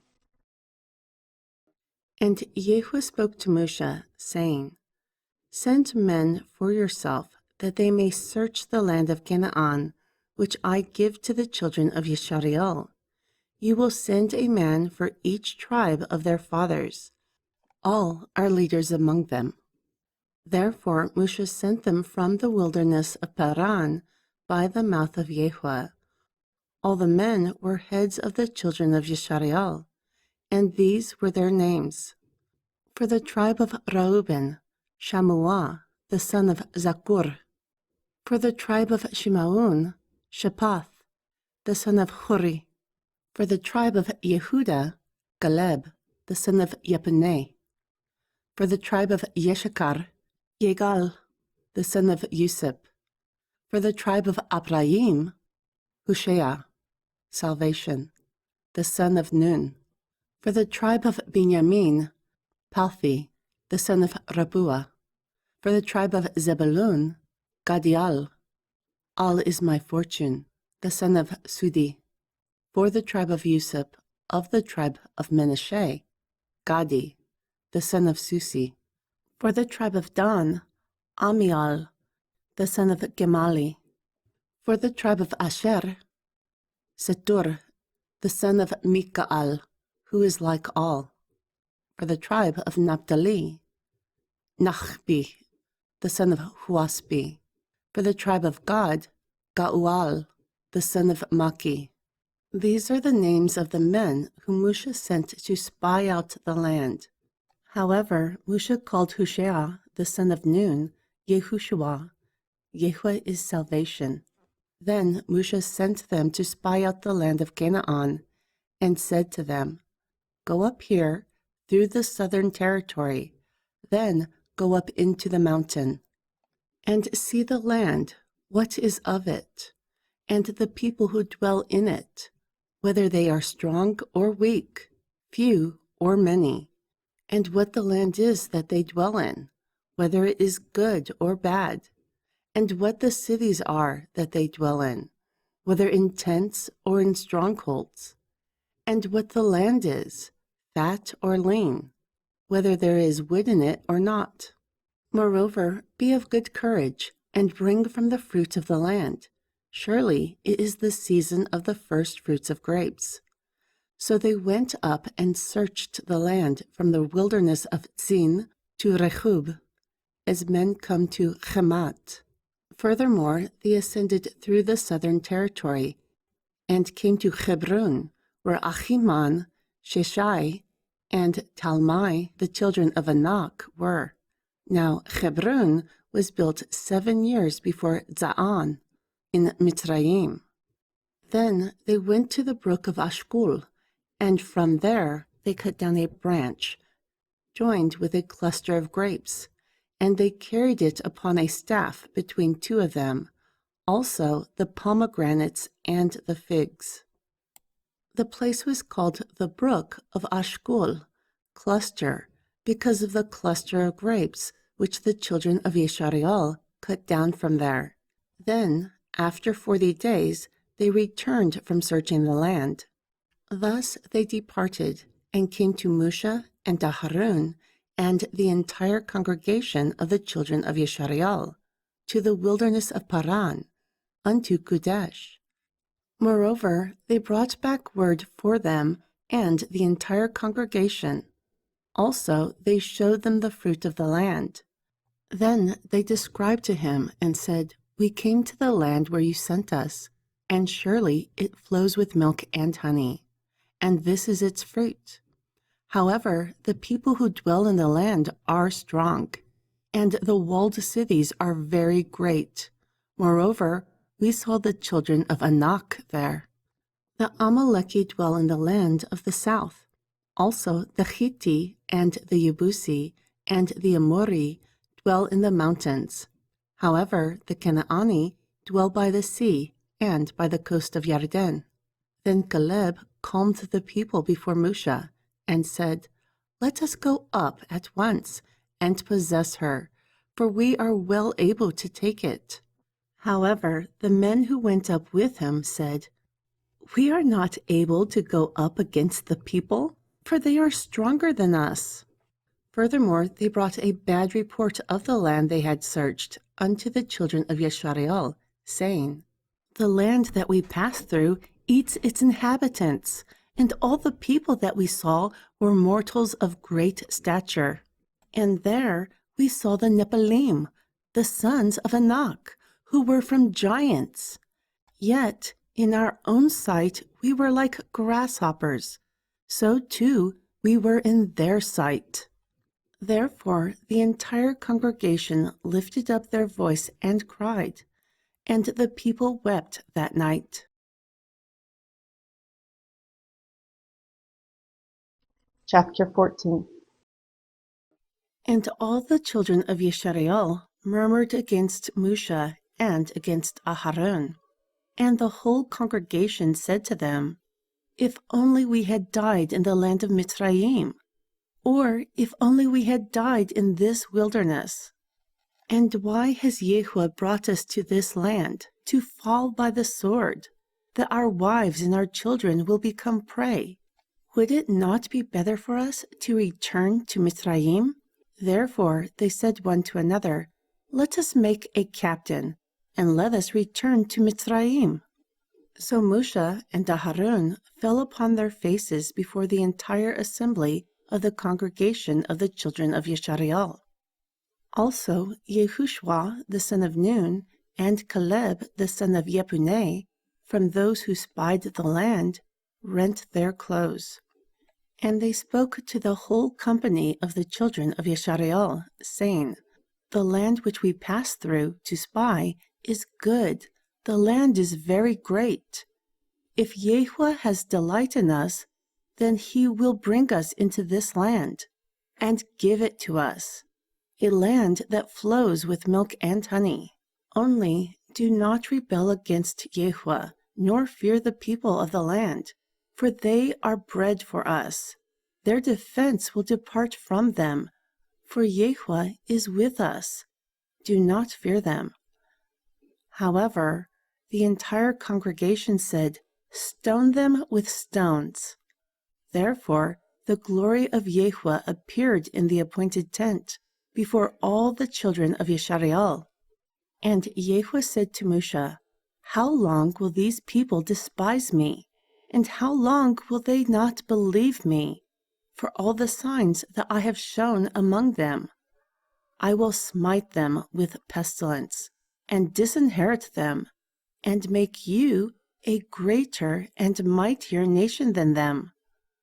But Moshe said to YHWH, then the Mitzrayim will hear of it, for you brought these people with your might from among them. Then they will tell the inhabitants of this land, YHWH, they have heard that you are among these people, that you, YHWH, are seen face to face, and that your cloud stands over them, and that you go before them in a pillar of cloud by day and a pillar of fire by night. Now, if you kill these people as one man, then the nations that have heard of your fame will speak, saying, because YHWH was not able to bring these people into the land that he swore to them, therefore he killed them in the wilderness. Now, I pray you, let the power of Adonai be great, like that of the word you have spoken. YHWH is long-suffering and of great mercy, forgiving iniquity and transgression, and by no means clearing, but visiting the iniquity of the fathers upon the children to the 3rd and 4th generation. Pardon, I pray you, the iniquity of these people, according to the greatness of your mercy. Also, as you have forgiven these people from Mitzrayim, even until now.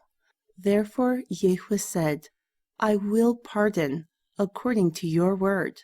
But, truly as I live, all the earth will be filled with the glory of YHWH, because all those men who have seen my glory and my miracles, which I did in Mitzrayim and in the wilderness, and now have tempted me these 10 times, and have not hearkened unto my voice, surely they will not see the land which I swore to their fathers, nor will any of those who despised me see it. However, my servant Caleb, because he has another spirit in him, and has followed me fully, him I will bring into the land which he went, and his seed will possess it. Now the Amaleki and the Canaani dwell in the valley. Tomorrow turn and go into the wilderness by the way of the Sea of Reeds. Moreover, YHWH spoke to Moshe and to Aharon, saying, how long for this evil congregation, who murmurs against me? I have heard the murmurings of the children of Yeshariel against me from their lodgings. Say to them, as I live, saith YHWH, such as you have spoken in my ears, thus I will do to you. Your carcasses will fall in this wilderness. Also, all who were numbered of you, according to your whole number, from 20 years old and upward, who have murmured against me, surely you will not come into the land that I swore my hand would make you dwell in, except Caleb the son of Jephunneh, and Yehoshua the son of Nun. But your little ones, whom you have said would become prey, them I will bring in, and they will know the land which you have despised.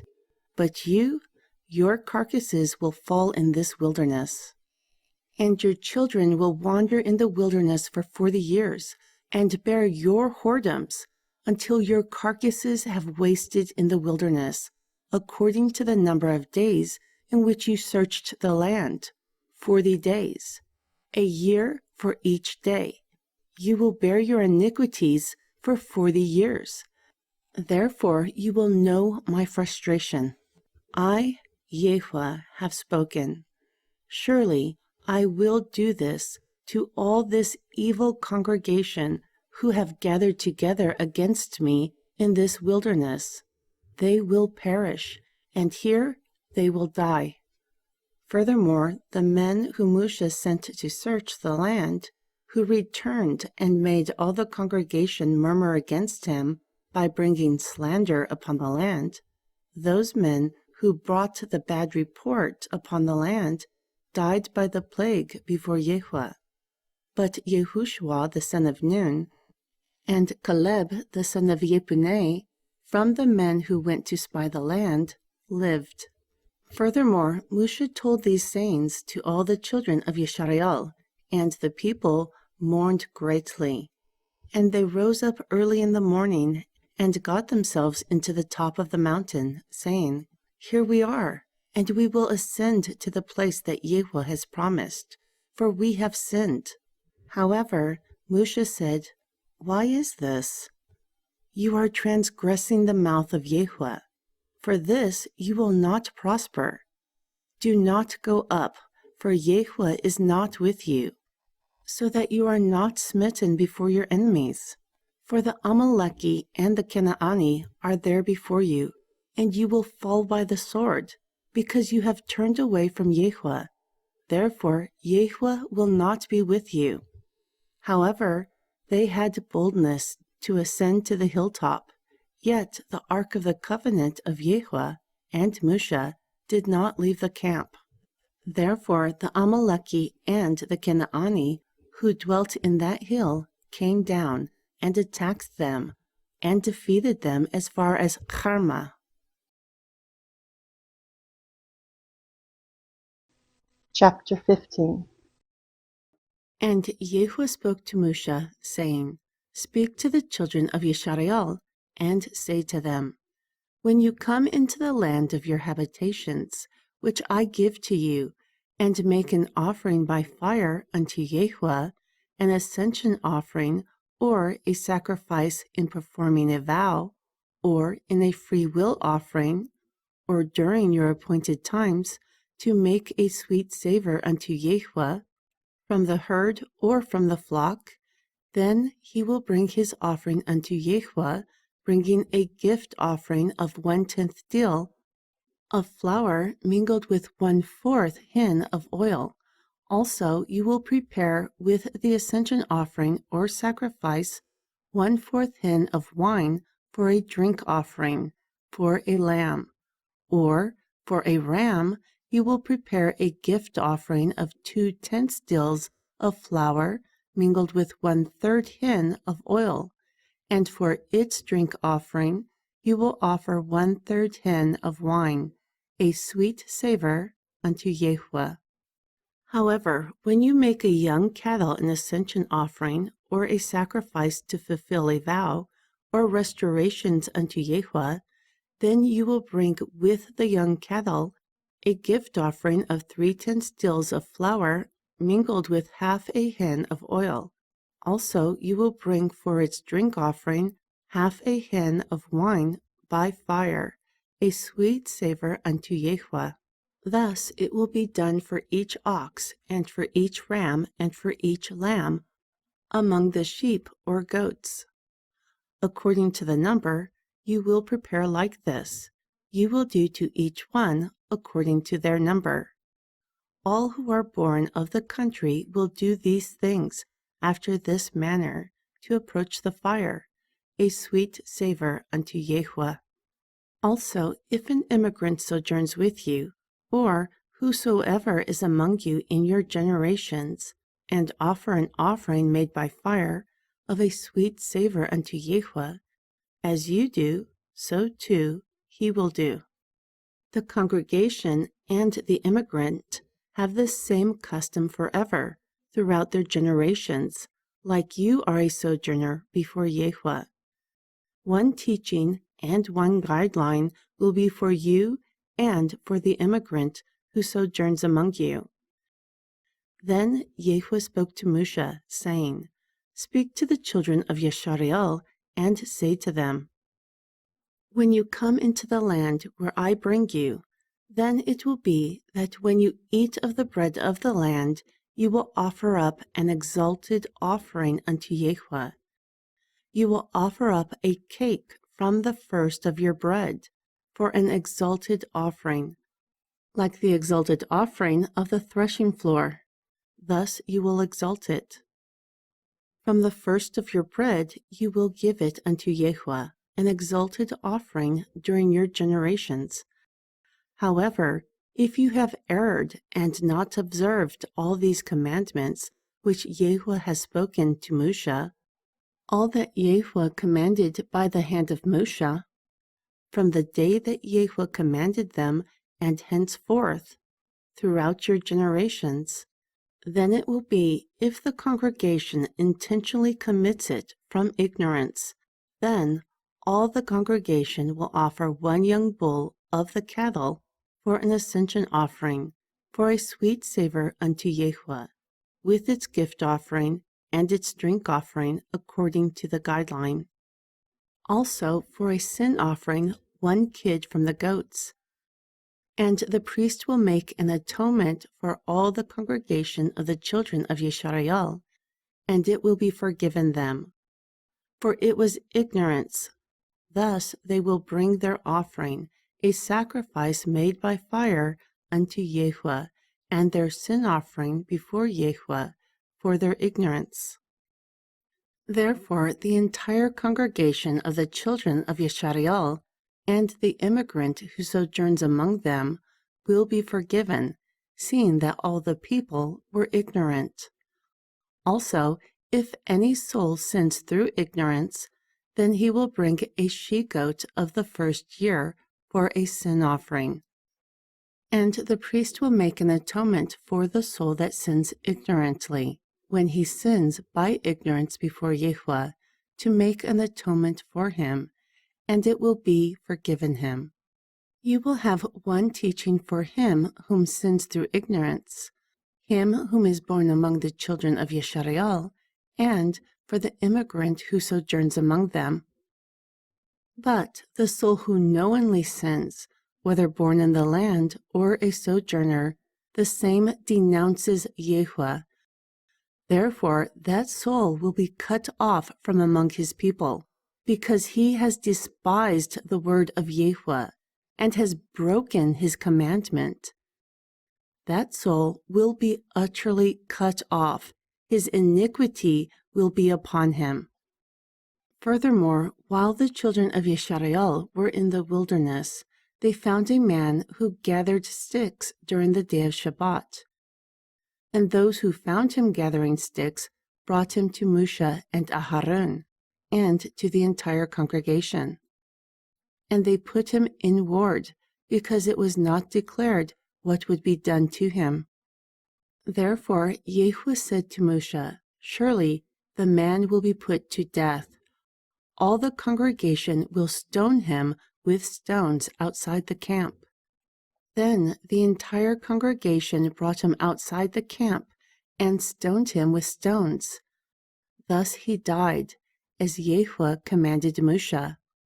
Also YHWH spoke to Moshe, saying, speak to the children of Yisrael, and tell them to make themselves fringes for the corners of their garments throughout their generations, and that they put a blue thread upon the fringes of the corners. Therefore the fringe will be for you, and when you look upon it, you will be reminded of all the commandments of YHWH, and do them. Also that you do not seek after your own heart and your own eyes, and follow that which you whore yourselves after, so that you will remember and do all my commandments, and separate yourselves unto Elohim. I am YHWH, your Elohim, who brought you out of the land of Mitzrayim, to be your Elohim. I am he who exists, your Elohim. Chapter 16. Now Korach, the son of Itzar, the son of Kehat, the son of Lehi, also Detan and Abiram, the sons of Eliab, and Aun, the son of Pelet, sons of Reuben, took men. Then they rose up before Moshe, also with 250 mortals, leaders of the assembly, called from the congregation, mortals of renown. However, they gathered themselves together against Moshe and Aharon. Then they said to them, too much is upon you, seeing that all the congregation is holy, every one of them, and YHWH is among them. Why then do you lift yourselves up above the congregation of YHWH? Therefore, when Moshe heard it, he fell upon his face, and he spoke to Korach and to all his company, saying, Tomorrow, then, YHWH will show who are his holy, and will beckon unto himself. Also, whom he chooses with him, he will beckon unto him. Do this, Korach, and all your company. Take censers and put fire in it. Also put incense in them before YHWH tomorrow. Thus it will be that the man who YHWH chooses, he will be set apart. Too much is upon you, you sons of Lehi. Then Moshe said to Korach, Hear, I pray you, you sons of Lehi. Is it a small thing to you that the Elohim of Yeshariel has separated you from the congregation of Yeshariel, to bring you near to himself, to do the service of the tabernacle of YHWH, and to stand before the congregation to minister to them? Moreover, he has brought you near, and all your brethren, the sons of Lehi, with you. Yet you seek the priesthood also. For this cause you and all your company have gathered together against YHWH. And who is Aharon, that you murmur against him? Furthermore, Moshe sent to call Datan and Abiram, the sons of Eliab, but they said, We will not come up. Is it a small thing that you have brought us out of the land that flows with milk and honey, to kill us in the wilderness? For you reign over us like a ruler. Moreover, you have not brought us into the land that flows with milk and honey, or given us the inheritance of fields and vineyards. Even if you pluck out the eyes of these men, we will not come up. Therefore Moshe was very wroth, and said to YHWH, Do not respect their offering. I have not taken one ass from them, nor have I hurt one of them. Then Moshe said to Korach, You and all your company will be before YHWH, you and them and Aharon tomorrow. Therefore each of you take his censer and put incense in them, and bring yourself before YHWH. Every man with a censer will be 250. You also, Aharon, with your censer. So each man took a censer, and put fire in them, and laid incense on them, and stood in the door of the appointed tent, with Moshe and Aharon. Then Korach gathered all the congregation against them to the door of the appointed tent, and the glory of YHWH appeared to all the congregation. Then YHWH spoke to Moshe and Aharon, saying, Separate yourselves from among this congregation, that I may consume them in an instant. So they fell upon their faces and said, O Al, the Elohim of the spirits of all flesh, will one man sin, and you be wroth with the entire congregation? Then YHWH spoke to Moshe, saying, Speak to the congregation, saying, Arise from the tabernacle of Korach, Datan, and Abiram. Therefore Moshe rose up and went to Datan and Abiram, and the elders of Yeshariel followed him. And he spoke to the congregation, saying, I pray you, depart from the tents of these wicked men, and touch nothing of theirs, lest you are consumed in all their sins. So they got up from around the tabernacle of Korach, Datan, and Abiram. Then Datan and Abiram came out, and stood at the door of their tents, and their wives, and their sons, and their little children. Then Moshe said, By this you will know that YHWH has sent me to do all these works, for it is not by my own will. If these men die the common death of all men, or if they are visited after the visitation of all men, YHWH has not sent me. However, if YHWH does a new thing, and the earth opens her mouth and swallows them up with all that is his, and they suddenly go down into a pit, then you will understand that these men have provoked YHWH. And it came to pass, as he finished speaking all these words, that the ground under them split apart, and the earth opened her mouth, and swallowed them and their houses. and all the Adam who belonged to Korach, and all the goods. Them and all who belonged to them went down into the pit alive, and the earth closed upon them. Thus they perished from among the congregation. And all Yisrael who were round about them fled at their cry, because they said, Lest the earth swallow us up. Also the fire of YHWH came out and consumed the 250 men who offered incense. Then YHWH spoke to Moshe, saying, Speak to Eleazar, the son of Aharon, the priest, that he take up the censers from among the burning, and scatter the fire yonder, for they are holy. The souls of these sinners are with the censers. So make them hammered plates that cover the altar, because they offered them before YHWH.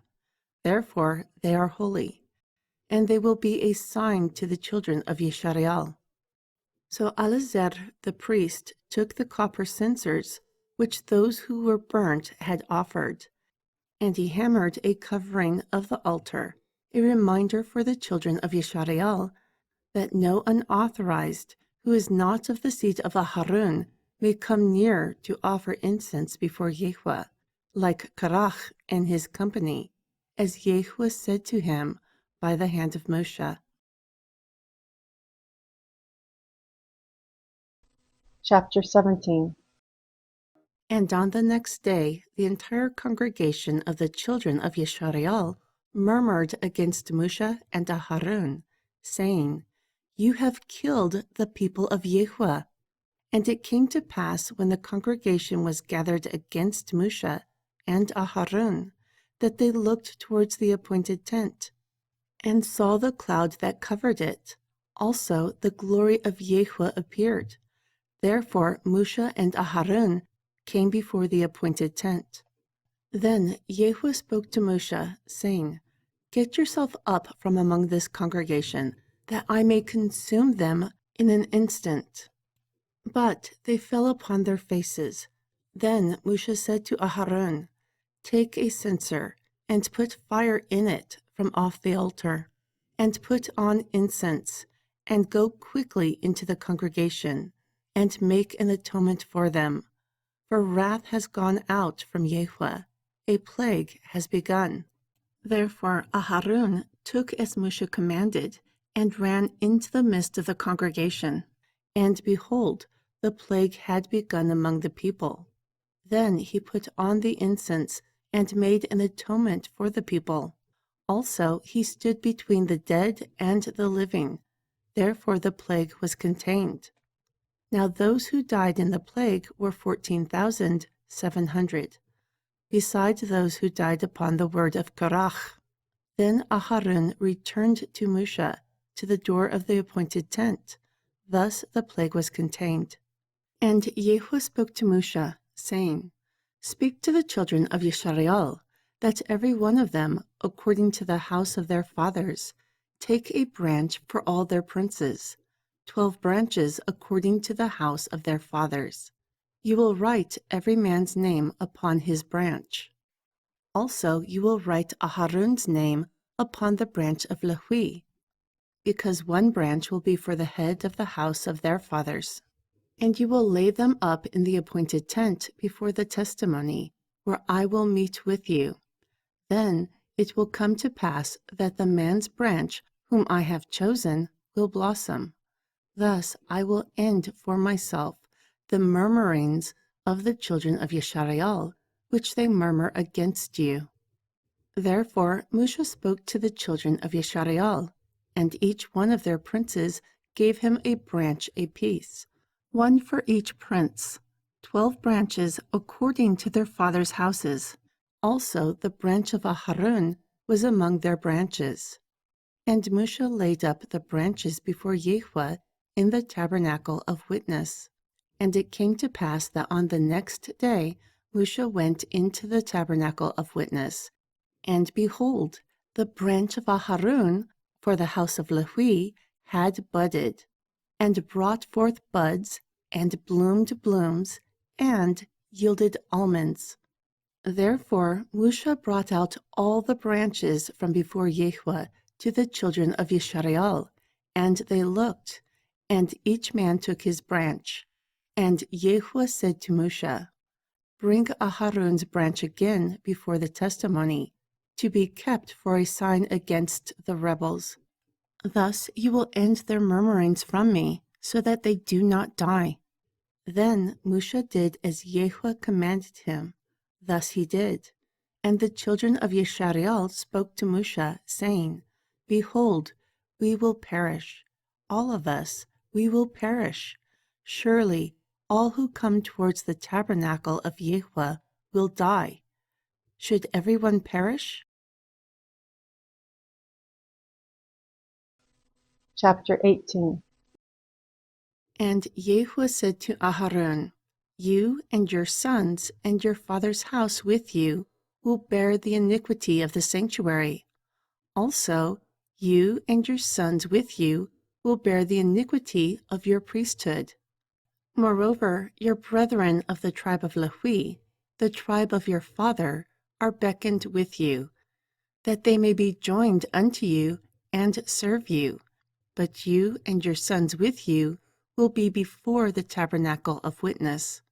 Also, they will keep your charge and the charge of all the tabernacle. Only they will not come near the vessels of the sanctuary or the altar, that neither they nor you also die. And they will be joined to you and keep the charge of the appointed tent for all the service of the tabernacle. But the unauthorized will not come near to you. And you will keep the charge of the sanctuary and the charge of the altar, so that there is no more wrath upon the children of Yisrael. And I, behold, I have taken your brethren, the Levim, from among the children of Yisrael unto you, a gift given for Yahuwah, to do the service of the appointed tent. Therefore you and your sons with you will keep the priesthood for all the word of the altar, and from the house that is veiled.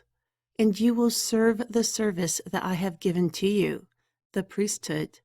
But the unauthorized who comes near will be put to death.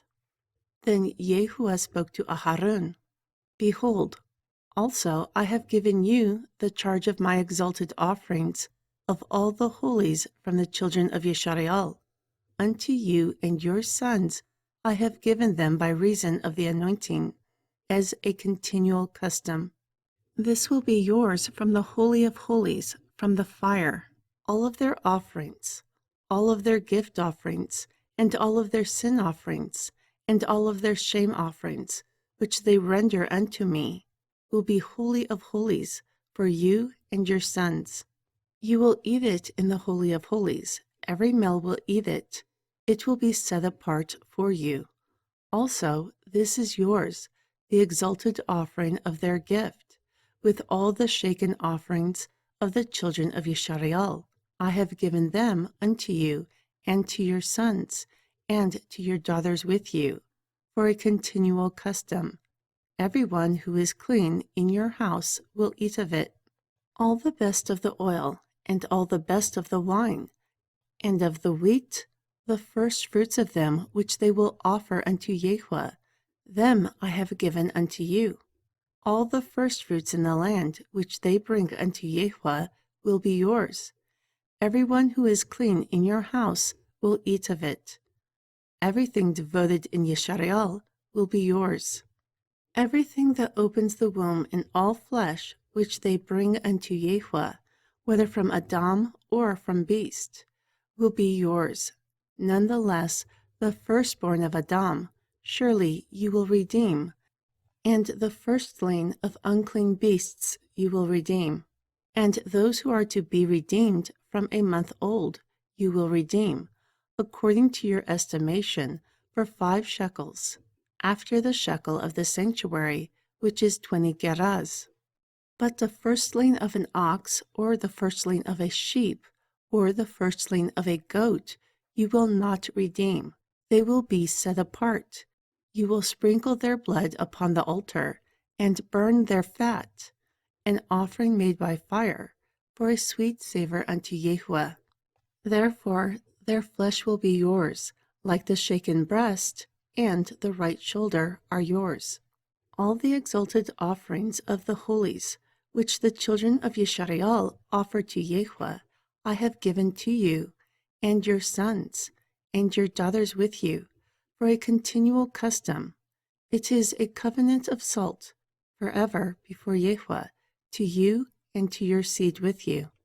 Then YHWH spoke to Aharon, You will have no inheritance in their land, nor will you have any part among them. I am your part, and your inheritance, among the children of Yisrael. And behold, I have given the children of Lehi all the tithes in Yisrael for an inheritance, for their service which they serve, the service of the appointed tent. But the children of Yisrael must not come near the appointed tent henceforth, lest they bear sin and die. However, the Lehim will do the service of the appointed tent, and they will bear their iniquity, a continual custom throughout your generations. Also, among the children of Yisrael, they have no inheritance. Furthermore, the tithes of the children of Yisrael, which they offer as an exalted offering unto YHWH, I have given to the Lehim to inherit. Therefore, I have said to them, they will have no inheritance among the children of Yisrael. Moreover, YHWH spoke to Moshe, saying, Thus speak to the Lehim, and say to them, When you take the tithes from the children of Yisrael as your inheritance, then you will offer an exalted offering from it unto YHWH, 1/10 of the tithe. And your exalted offering will be counted unto you, as though it were the grain of the threshing floor and the fullness of the winepress. Therefore you also will offer an exalted offering unto YHWH of all your tithes, which you receive from the children of Yisrael, and you will give the exalted offering of YHWH unto Aharon the priest. From all the gifts you offer, every exalted offering of YHWH will be of all the best of it, from that which is set apart from it. Therefore you will say to them, When you have exalted the best of it, then it will be counted for the Lehim like the increase of the threshing floor, and like the increase of the winepress. And you will eat it in every place, you and your household, for it is your reward for your service in the appointed tent, and you will bear no sin by reason of it, when you have exalted the best from it, nor will you corrupt the holies of the children of Yisrael, lest you die. Chapter 19. And YHWH spoke to Moshe and Aharon, saying, This is the guideline of the teaching which YHWH has commanded, saying, Speak to the children of Yisrael, that they bring you a red heifer without spot, no blemish with it, and is not yoked. And you will give it to Eleazar, the priest, that he may bring her outside the camp, and it will be killed in his presence. Then Eleazar, the priest, will take its blood from his finger and sprinkle its blood before the face of the appointed tent 7 times. And the heifer will burn in his sight. He will burn its skin, and its flesh, and its blood, with its dung. And the priest will take cedar wood, and hyssop, and scarlet, and cast it into the midst of the burning heifer. Then the priest will wash his clothes, and he will bathe his flesh in water. Afterward he will come into the camp, and the priest will be unclean until the evening. Also he who burns it will wash his clothes in water, and bathe his flesh in water, and be unclean until the evening. However, a clean man will gather the ashes of the heifer, and store it outside the camp in a clean place. And it will be kept for the congregation of the children of Yisrael for a water of impurity. It is for the purification of sin. Moreover, he who gathers the ashes of the heifer will wash his clothes and be unclean until the evening. Therefore it will be for the children of Yisrael and for the immigrant who sojourns among them for a continual custom. He who touches the dead body of any man will be unclean for 7 days. He will soil himself with it on the 3rd day. Then he will be clean on the 7th day. However, if he does not soil himself on the 3rd day, then he will not be clean on the 7th day. All who touches a corpse of any man who is dead, yet does not soil himself, defiles the tabernacle of YHWH, and that soul will be cut off from Yisrael, because the water of impurity was not sprinkled upon him. He will be unclean. His uncleanliness is upon him. This is the teaching when a man dies in a tent. All who come into the tent and all who are in the tent will be unclean for 7 days. And every open vessel that does not have a covering bound upon it is unclean. And all who touches someone who is killed by a sword in the open field, or a dead body, or the bone of Adam, or a grave, will be unclean for 7 days. And for an unclean they will take the ashes of the burnt heifer of purification, and put it with running water in a vessel. And a clean person will take hyssop, and dip it in the water, and sprinkle it upon the tent, and upon all the vessels, and upon the people who were there, and upon him whom touched a bone, or the slain, or the dead, or a grave.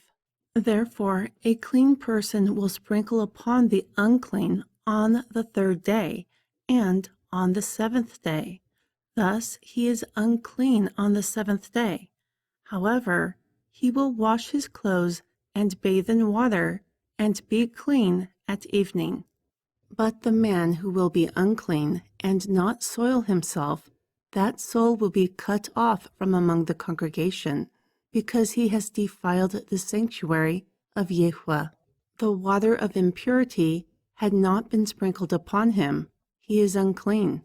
Also, it will be a continual custom for them that he who sprinkles the water of impurity will wash his clothes, and he who touches the water of impurity will be unclean until evening. Furthermore, all that the unclean person touches will be unclean, and the soul who touches it will be unclean until evening. Chapter 20. And the children of Yisrael, the entire congregation, came into the desert of Zin during the 1st month. And the people abode in Kadesh, and Miriam died and was buried there. Furthermore, there was no water for the congregation, so they gathered themselves together against Moshe and Aharon. Then the people contended with Moshe and spoke, saying, "If only we had died when our brothers died before YHWH. And why have you brought the congregation of YHWH into this wilderness, that we and our cattle will die here? And why have you made us to come out of Mitzrayim, to bring us into this horrible place? There is no place for grain, or figs, or vines, or pomegranates, nor is there any water to drink." Therefore Moshe and Aharon went from the presence of the assembly to the door of the appointed tent, and they fell upon their faces, and the glory of YHWH appeared to them. Then YHWH spoke to Moshe, saying, "Take the rod and gather yourself an assembly together, you and Aharon your brother. Then speak to the rock before their eyes, and it will give forth its water, and you will bring to them the water out of the rock. Thus you will give drink to the congregation and their beasts." So Moshe took the rod from before YHWH, as he commanded him. Then Moshe and Aharon gathered the congregation together before the rock. And he said to them, Hear now, you rebels. From this rock we will bring water for you." Then Moshe lifted up his hand, and he struck the rock twice with the rod. Therefore the water came out abundantly, and the congregation drank. So too their beasts. However, YHWH spoke to Moshe and Aharon, "Because you did not believe in me, to set me apart in the eyes of the children of Yisrael, therefore you will not bring this congregation into the land which I have given them. This is the water of Meribah, because the children of Yisrael strove with YHWH, and he was holy among them. And Moshe sent forth messengers from Kadesh to the king of Edom. Thus saith your brother Yisrael, you know all the travail that has befallen us, how our fathers went down into Mitzrayim, and we have dwelt in Mitzrayim a long time. Also the Mitzrayim vexed us and our fathers.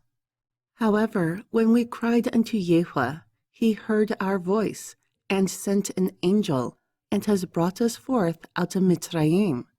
And behold, we are in Kadesh, a city on the edge of your border. I pray you, let us pass through your country. We will not pass through the fields, or through the vineyards, neither will we drink the water of the wells. We will go by the king's way. We will not turn to the right hand, nor to the left, until we have passed your borders." However, Edom said to him, "You will not pass by me, lest I come out against you with the sword." Therefore the children of Yisrael said to him, "We will go by the highway. Yet, if I or my cattle drink of your water, then I will pay for it, but nothing more. As spoken, I will pass through on foot." Still he said, "You will not go through." Then Edom came out against him with many people, and with a strong hand. Therefore Edom refused to give Yisrael passage through his border. So Yisrael turned away from him, and the children of Yisrael, the entire congregation, journeyed from Kadesh and came to Mount Hor. Then YHWH spoke to Moshe and Aharon in Mount Hor, by the border of the land of Edom, saying, "Aharon will be gathered to his people, for he will not enter into the land which I have given the children of Yisrael, because you rebelled against my word at the water of Meribah. Take Aharon and Eleazar his son, and bring them up to Mount Hor. Then strip Aharon of his garments, and put them upon Eleazar his son. Also Aharon will be gathered and die there." Therefore Moshe did as YHWH commanded, and they went up into Mount Hor in the sight of all the congregation. So Moshe stripped Aharon of his garments, and put them upon Eleazar his son. Thus Aharon died there in the top of the mount. Then Moshe and Eleazar came down from the mount. And when the whole congregation saw that Aharon was dead, the entire house of Yisrael mourned Aharon for 30 days.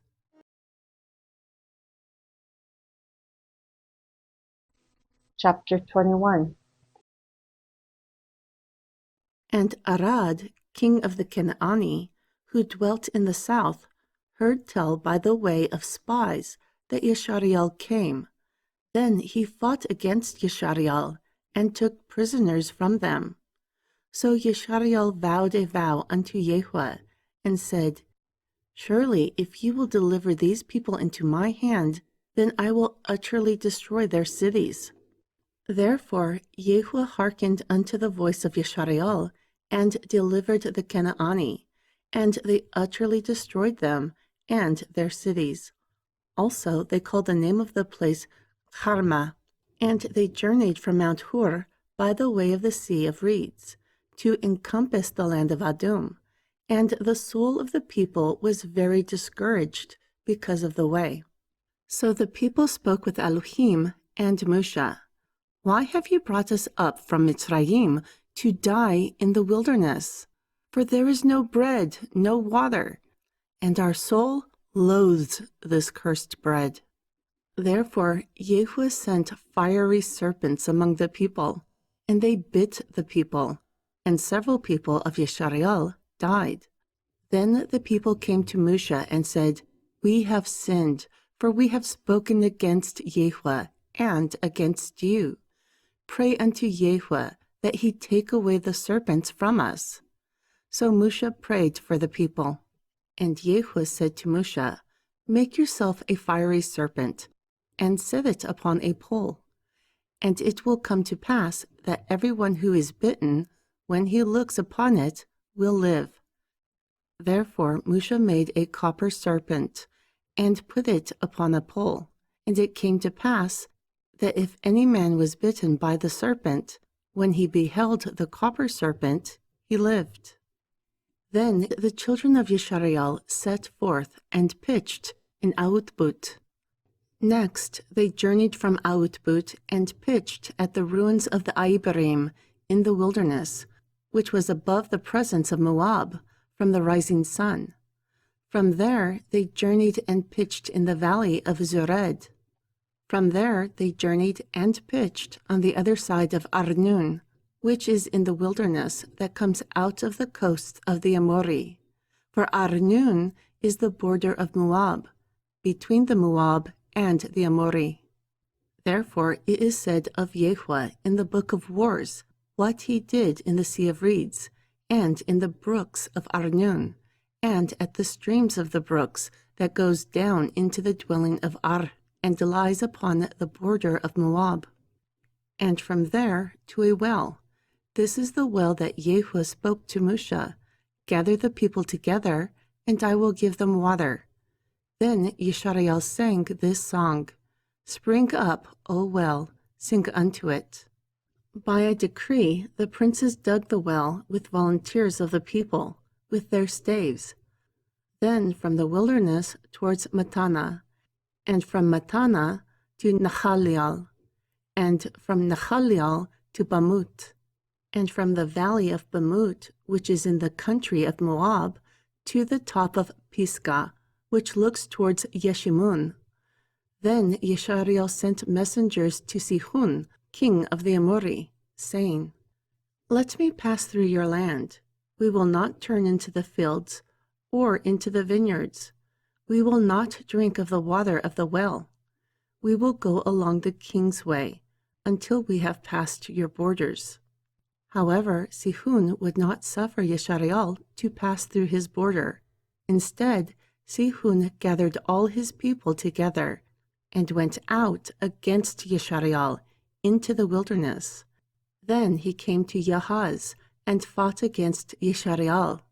Therefore Yeshareal attacked him with the edge of the sword and possessed his land from Arnun to Yabuk until the children of Ammon, for the border of the children of Ammon was strong. Moreover, Yeshareal took all these cities. Therefore Yeshareal dwelt in all the cities of the Amori, in Heshbon, and in all its villages. For Heshbon was the city of Sihon, the king of the Amori, who had fought against the former king of Moab, and had taken from his hand all the land until Arnun. This is why they speak in Proverbs, saying, "Come reason, you will build and prepare a city for the warrior, for a fire will go forth from the stronghold, a flame from the city of the warrior. It will consume the city from his father, the Lord of the high places of the rushing stream. Woe unto those from his father. You are undone, O withered people.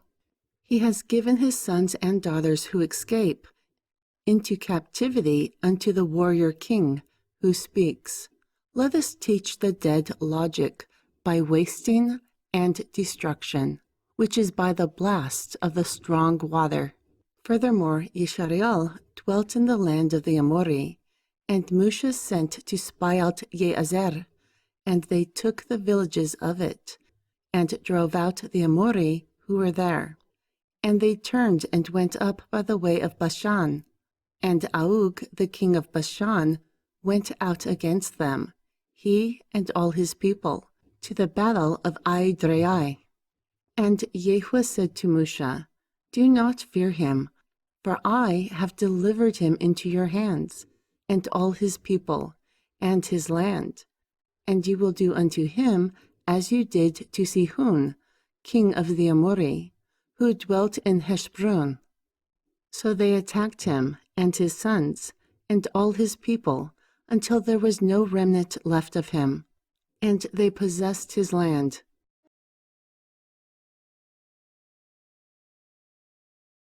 Chapter 22. And the children of Yisrael set forth and pitched in the plains of Moab, on this side of the Yarden, by Jericho. And Balak, the son of Zippor, saw all that Yisrael had done to the Amori. Moreover, Moab was terribly afraid of the people, because they were many, and Moab was distressed because of the children of Yisrael. Therefore Moab said to the elders of Midian, "Now will this assembly lick up all that is around us, like an ox licks up the grass of the field?" Furthermore, Balak, the son of Zippor, was king of the Moab at that time. So he sent messengers unto Balaam, the son of Beor, towards Petor, which is by the river of the land of the sons of his people, to call him, saying, "Behold, people have come from Mitzrayim. Look, they cover the face of the earth, and they have settled in front of me. Now, come, I pray you, curse these people for me, because they are too mighty for me. Perhaps I will prevail, and we might drive them out of the land. For I know that he whom you endow is endowed, and he whom you curse is cursed." Then the elders of Moab and the elders of Midian departed with the rewards of divination in their hand. And they came to Balaam and spoke the words of Balak to him. And he said to them, "Lodge here this night, and I will bring you word again, as he who exists speaks to me." So the princes of Moab abode with Balaam. Therefore Elohim came to Balaam and asked, "Who are these men with you?" Therefore Balaam answered Elohim, "Balak the son of Zippor, king of Moab, has sent for me, saying, Behold, a people has come up out of Mitzrayim, who covers the face of the earth. Come now, curse them for me.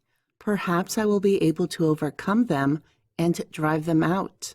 However, Elohim said to Balaam, "You will not go with them. You will not curse the people, for they are endowed." Therefore Balaam rose up in the morning and said to the princes of Balak, "Get yourself into your land, for he who exists refuses to give me leave to go with you." So the princes of Moab rose up. Then they went to Balak and said, "Balaam refuses to come with us." Yet again Balak sent more princes who were more honorable than them. And they came to Balaam and said to him, "Thus saith Balak, the son of Zippor, I pray you, let nothing hinder you from coming to me, for I will promote you unto very great honor, and I will do whatever you say to me. Therefore come, I pray you, curse these people for me." Yet Balaam answered and said to the servants of Balak, "If Balak gave me his house full of silver and gold, I would not go beyond the word of he who exists, my Eluah, to do more or less. Now therefore, I pray you, tarry here this night also, that I may know what else he who exists says to me." Therefore Elohim came to Balaam during the night, and said to him, "If the men come to call you, rise up, go with them. Still yet, the word which I will say to you, that you will do." So Balaam rose up in the morning and saddled his ass, and went with the princes of Moab. Then Elohim's anger was kindled because he went. And the angel of YHWH stood in the way against Satan, against him. Now he was riding upon his ass, and his 2 servants were with him. But the ass saw the angel of YHWH standing in the way, and his sword drawn in his hand. So the ass turned aside out of the way, and went into the field. Then Balaam struck the ass, to turn her into the way. Also the angel of YHWH stood in the path of the vineyards, with a wall on this side and a wall on that side. And when the ass saw the angel of YHWH, she thrust herself against the wall, and crushed Balaam's foot against the wall. So he struck her again. Then the angel of YHWH went further, and stood in a narrow place, where there was no way to turn either to the right hand or to the left. And when the ass saw the angel of YHWH, she fell down beneath Balaam. Therefore Balaam's anger was kindled, and he struck the ass with a staff. So YHWH opened the mouth of the ass, and she said to Balaam, "What have I done to you, that you have struck me these 3 times?" Therefore Balaam said to the ass, "Because you have mocked me, I wish there was a sword in my hand, for I would kill you right now." Then the ass said to Balaam, "Am I not your ass, upon which you have ridden continually until this day? Have I ever served you so?" And he replied, "No." Then YHWH opened the eyes of Balaam, and he saw the angel of YHWH standing in the way. Also his sword was drawn in his hand. Therefore he bowed down his head, and fell flat on his face. And the angel of YHWH said to him, "Why have you struck your ass these 3 times? Behold, I have come against Satan, because this way is perverse before me." But the ass saw me, and turned from me these 3 times. Unless she had turned from me again, surely I would have killed you just now. Yet she would live. Then Balaam said to the angel of YHWH, "I have sinned, for I did not know that you stood in the way against me. Now, if it displeased you, I will get myself back again." However, the angel of YHWH said to Balaam, "Go with the men, but only the word that I speak to you, that you will speak." So Balaam went with the princes of Balak. And when Balak heard that Balaam had come, he went out to meet him at a city of Moab, that is in the border of Arnon, which is on the border of the territory.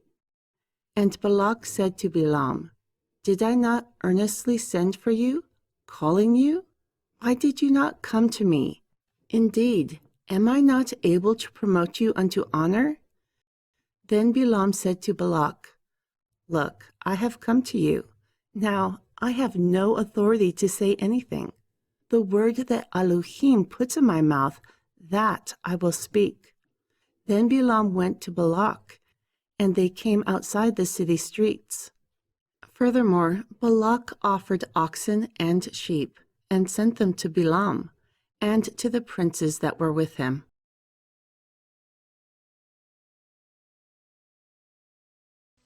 Chapter 23. And it came to pass on the next day, that Balak took Balaam, and brought him up into the high places of Baal, Master, Lord. And from there they saw the outer edges of the people. Then Balaam said to Balak, "Build me 7 altars here, and prepare me 7 bulls and 7 rams." So Balak did as Balaam had spoken. Then Balak and Balaam offered upon each altar a bull and a ram. Then Balaam said to Balak, "Stand by your ascension offering, and I will go. Perhaps he who exists will come to meet me, and whatever he shows me, I will tell you." Therefore he went to a high place. Furthermore, Elohim met Balaam. So he said to him, "I have prepared 7 altars. Also, I have offered a bull and a ram in each altar." Therefore Yahweh put a word in Balaam's mouth, and said, Return to Balak, and thus you will speak. Then he returned to him, and lo, he stood by his ascension offering, and all the princes of Moab with him. Also he took up his parable, and said, Balak, the king of Moab, has brought me from Aram, out of the mountains of the east. Come curse Jacob for me, and come defy Yeshariel. How can I curse whom all has not cursed? Or how can I defy whom he who exists has not defied? For from the top of the rocks I see him, and from the hills I behold him. Look, the people dwell alone, and among the nations they have no affiliation. Who can count the dust of Jacob, or number a fourth of Yeshariel? You will die a righteous death, and your posterity will be like his. Therefore Balak said to Balaam, What have you done to me? I took you to curse my enemies, and behold, surely you have endowed them. Then he answered and said, Should I not heed to speak that which he who exists puts in my mouth? Then Balak said to him, I pray you, come with me to another place. From here you can see them. You see the outer edge of them, but you do not see all of them. Then curse them for me from there. So he brought him into the field of Tzupim, to the top of Pisgah, and built 7 altars. Then he offered a bull and a ram on each altar. And he said to Balak, Stand here by your ascension offering while I meet yonder. And Yahweh met Balaam, and put a word in his mouth, and said, Go again to Balak, and say thus. Then he came to him. Behold, he stood by his ascension offering, and the princes of Moab with him. And Balak said to him, What has he who exists spoken? Therefore he took up his parable, and said, Rise up, Balak, and hear. Hearken unto me, you son of Zippor. Al is not a man, that he would lie, nor the son of a man, that he would repent.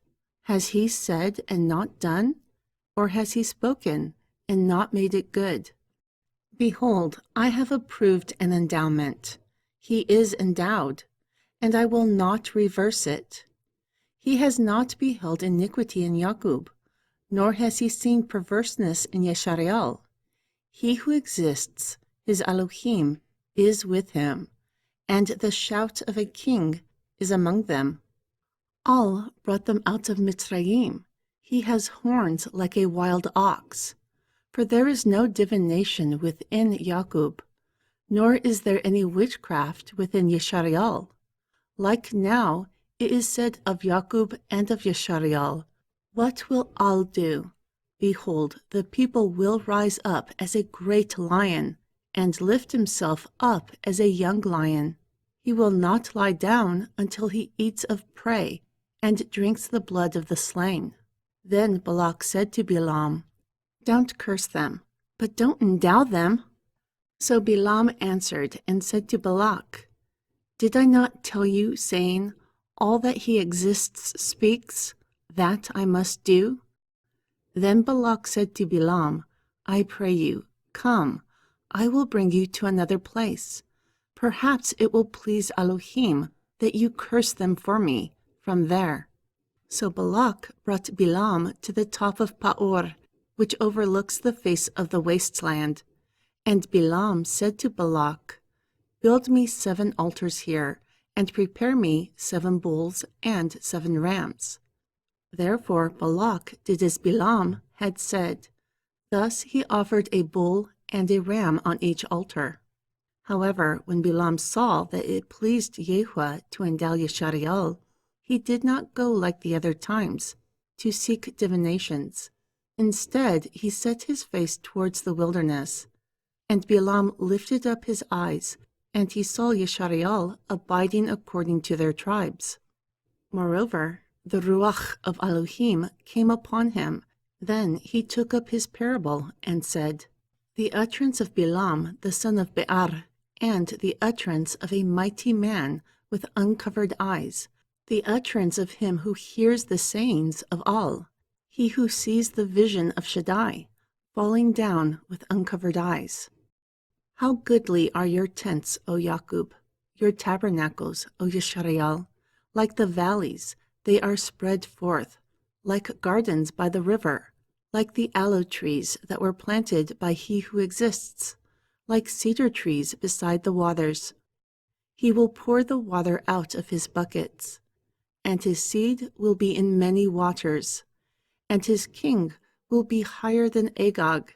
Also, his kingdom will be exalted. Al brought him from Mitzrayim with strength.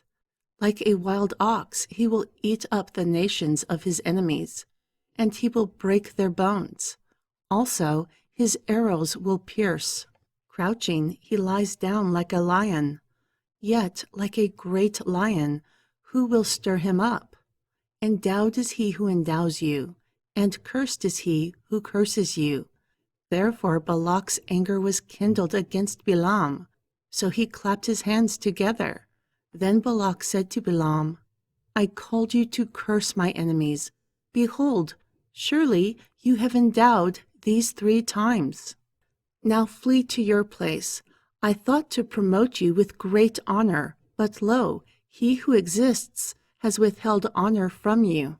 Therefore Bilam replied to Balak, Did I not speak also to your messengers, who you sent to me, saying, If Balak would give me his house, full of silver and gold, I will not go beyond the commandment of he who exists, to do good or evil from my own mind.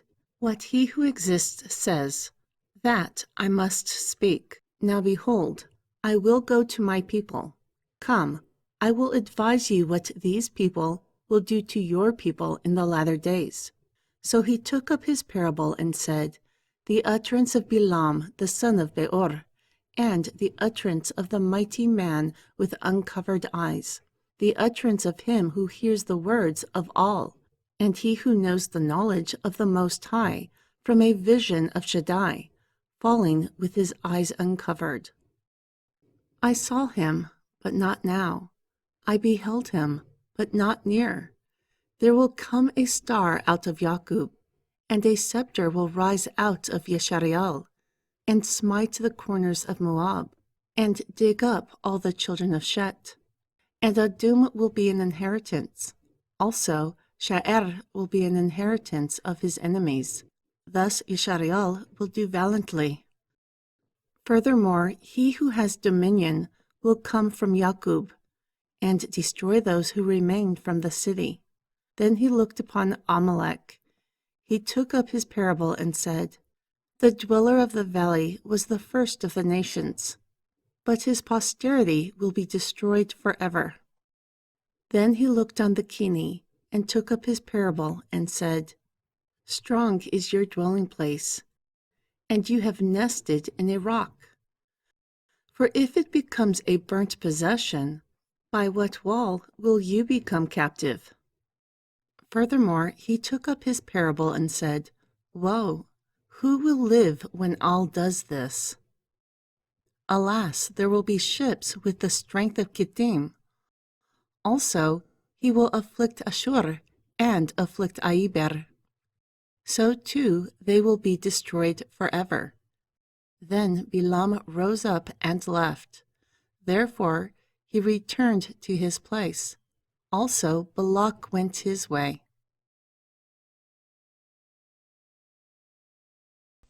Chapter 24. And Yeshariel abode in Shithim. Then the people began to commit whoredom with the daughters of Moab.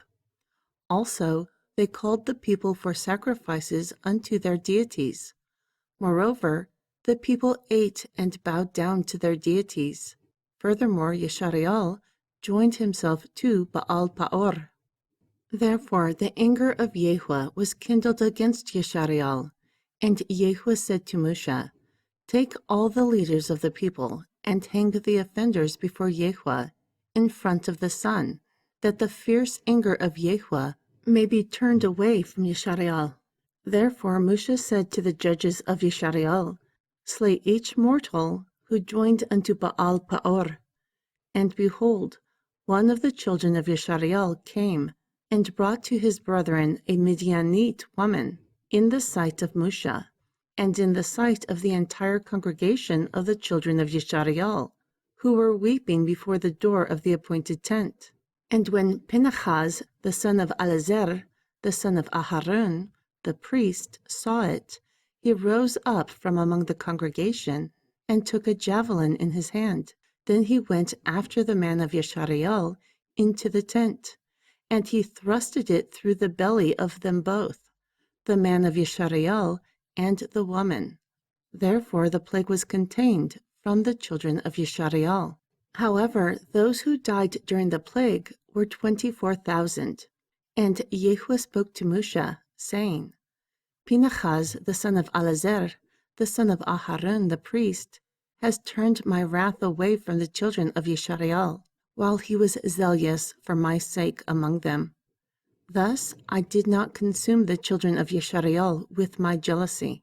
Therefore say, Behold, I give unto him my covenant of peace.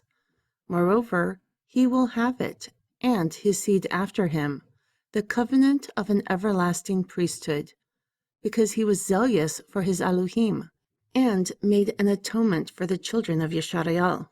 Now the name of the slain man of Yisrael, who was killed with the Midianite woman, was Zimri, the son of Selua, a chief of the house of his father for Shemaun. And the name of the Midianite woman who was slain was Cosbi, the daughter of Zur. He was the head over a people from a chief house in Midian. And YHWH spoke to Moshe, saying, Vex the Midianim, and smite them, for they vexed you with their wiles, in which they have beguiled you, concerning the matter of Baor, and concerning the matter of Cosbi, the daughter of a prince of Midian, their sister, who was slain in the day of the plague for Baor's sake.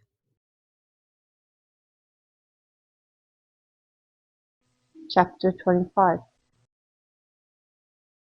And it came to pass after the plague that YHWH spoke to Moshe and to Eleazar, the son of Aharon the priest, saying, Take the sum of the entire congregation of the children of Yisrael, from 20 years old and upward, throughout their father's house, all who are able to go to war in Yisrael.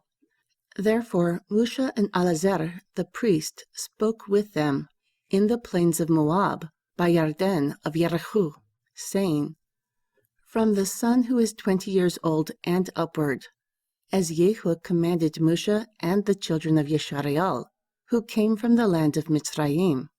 Reuben is the eldest son of Yisrael. The sons of Reuben, of Chanuk, is the family of the Chanuki. Of Peluah is the family of the Peluai. Of Chetzron is the family of the Chetzroni. Of Carmi is the family of the Carmi.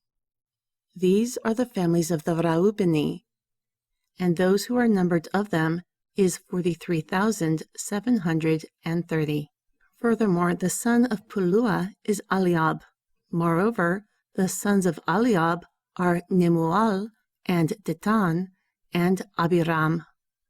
This is the Detan and Abiram who were notorious in the congregation, who strove against Moshe and Aharon with the company of Korach when they strove against YHWH. Furthermore, the earth opened her mouth and swallowed them up, together with Korach, when that company died, the time that fire devoured 250 men, and they became a sign. However, the children of Korach did not die. The sons of Shemaun, according to their families, of Nemuel is the family of the Nemueli. Of Yamin is the family of the Yamini. Of Yakin is the family of the Yakini. Of Zerach is the family of the Zerachi. Of Shaul is the family of the Shauli. These are the families of the Shemauni, 22,200. The children of God according to their families. Of Zebun is the family of the Zebuni. Of Chagi is the family of the Chagi. Of Shuni is the family of the Shuni. Of Azni is the family of the Azni. Of Ari is the family of the Ari. Of Arud is the family of the Arudi.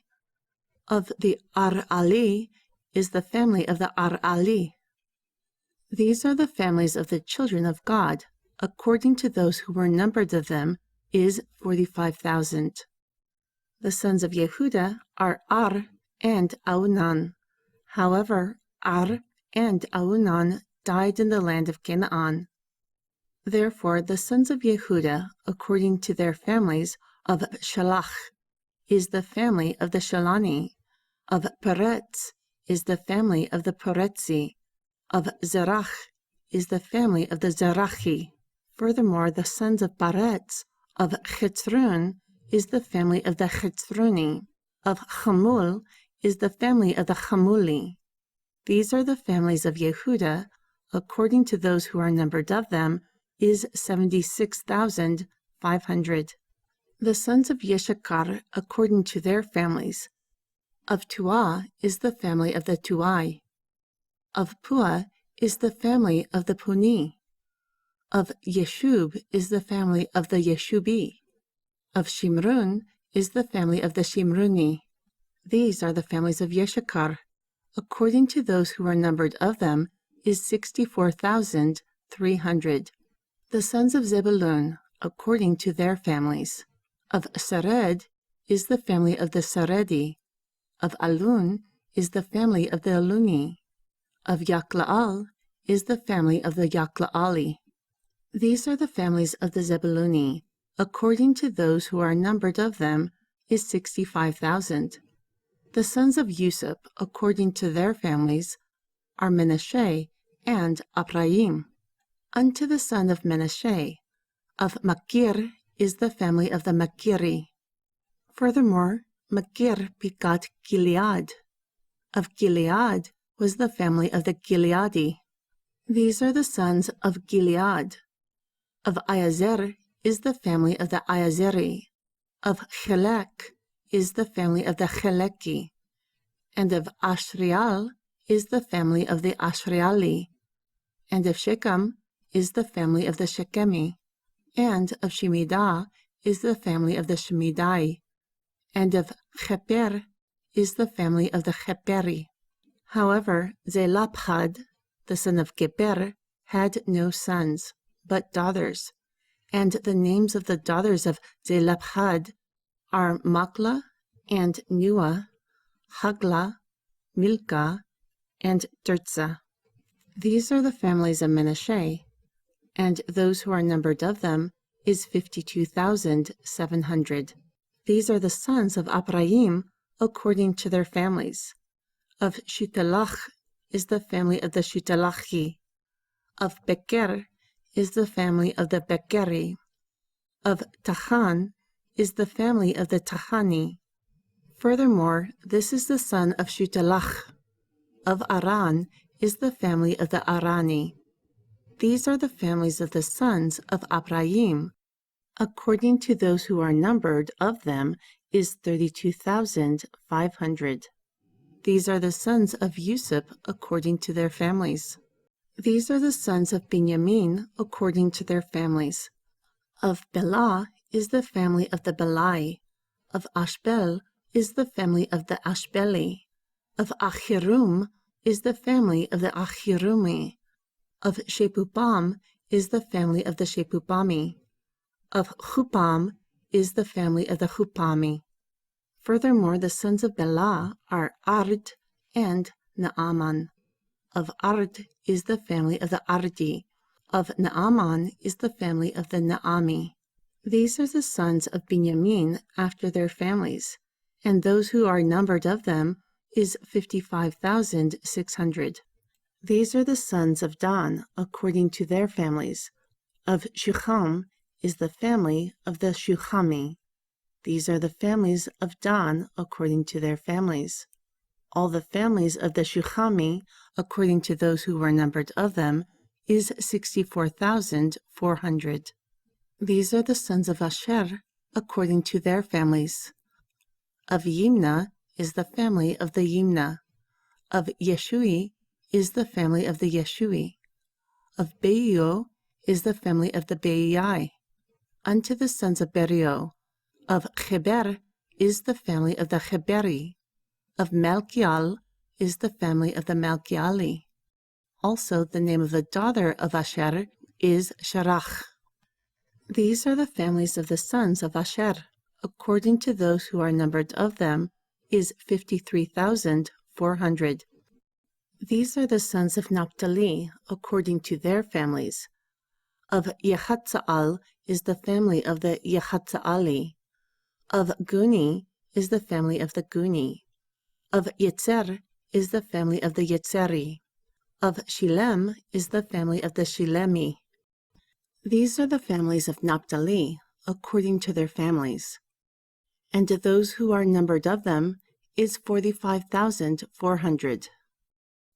Those numbered of the children of Yeshariel is 600,730. Then Yahuwah spoke to Moshe, saying, Unto these the land will be divided for an inheritance, according to the number of names. The more given you, the more your inheritance, and the fewer given you, the less your inheritance. Unto all who are given an inheritance, it will be given according to those who were numbered of him. Also, the land will be divided by lot. They will inherit according to the names of the tribes of their fathers. According to the lot, the possession will be divided between many and few. And those who were numbered of the Lehuim, according to their families. Of Gershon is the family of the Gershuni. Of Kehat is the family of the Kehati. Of Me'ari is the family of the Me'ari. These are the families of the Lehuim, the family of the Libni, the family of the Hebroni, the family of the Makli, the family of the Mushi, the family of the Karachi. Furthermore, Kehat begot Amram. Moreover, the name of Amram's wife was Yukabed, the daughter of Lehui, whom was born unto Lehui in Mitzrayim. And she bore unto Amram Aharon and Musha and Miriam, their sister. And unto Aharon was born Nadab and Abihu, Alazer, and Aitmar. However, Nadab and Abihu died when they offered unauthorized fire before Yahuwah. And those who were numbered of them were 23,000, all males from a month old and upward. Yet they were not numbered among the children of Yeshariel, because there was no inheritance given unto them among the children of Yeshariel. These are those who were numbered by Musha and Alazer, the priest, who numbered the children of Yeshariel in the plains of Moab, by the Yarden of Yerachu. However, among these there was not a man from those who Musha and Aharon, the priest, numbered, when they numbered the children of Yeshariel in the wilderness of Sinai. For Yahuwah said to them, Surely they will die in the wilderness.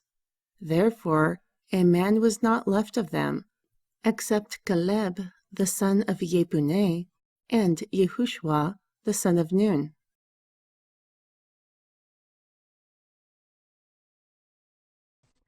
Chapter 26. And the daughters of Zelapchad, the son of Geber, the son of Gilead, the son of Machir, the son of Menashe, of the families of Menashe, the son of Yusuf, came. And these are the names of his daughters, Makla, Nua, and Hagla, and Milcah, and Tirzah. Moreover, they stood before Musha, and before Alazer, the priest, and before the princes, and the entire congregation, by the door of the appointed tent, saying, Our father died in the wilderness. However, he was not in the company of Korach, in the company of those who gathered themselves against YHWH, but he died in his own sin, yet he had no sons. Why should the name of our father be done away with from among his family, because he had no son? Give to us a possession among the brethren of our father. Therefore Musha brought their cause before YHWH, and YHWH spoke to Musha, saying, The daughters of Zelophehad speak righteously. Surely you will give them a possession of an inheritance among their father's brethren, and you will cause the inheritance of their father to pass unto them. And you will speak to the children of Yisrael, saying, If a man dies, yet has no son, then you will cause his inheritance to pass to his daughter. But if he has no daughter, then you will give his inheritance to his brethren. Still yet, if he has no brethren, then you will give his inheritance to his father's brethren. Lastly, if his father has no brethren, then you will give his inheritance to his kinsman, who is closest to him from his family, and he will possess it. And this will be a custom for the children of Yisrael, a guideline like YHWH commands Musha. Furthermore, YHWH said to Musha, Get yourself up into Mount Abarim, and see the land which I have given to the children of Yisrael. And when you have seen it, you too will be gathered unto your people, like Aharun your brother was gathered. For you rebelled against my commandment in the desert of Sin, during the strife of the congregation, to set me apart before their eyes. This is the water of Meribah in Kadesh, in the wilderness of Sin. And Musha spoke to YHWH, saying, Let YHWH, the Elohim of the Ruachut, spirits of all flesh, set a man over the congregation, who may go out before them, and who may go in before them, and who may lead them out, and who may bring them in, so that the congregation of YHWH is not a sheep that has no shepherd. Therefore YHWH said to Musha, Take Yehoshua, the son of Nun, a man in whom is the Ruach, and lay your hand upon him, and set him before Elazar, the priest, and before all the congregation. Then give him a commission in their sight. Moreover, you will bestow from your honor upon him, so that the entire congregation of the children of Yisrael may be obedient. Also, he will stand before Elazar, the priest, who will inquire for him with the guidance of the Aurim before YHWH. Upon his word he will come, so too all the children of Yisrael with him, even the entire congregation. Therefore Musha did as YHWH commanded him, and he took Yehoshua. Then he set him before Elazar, the priest, and before the entire congregation.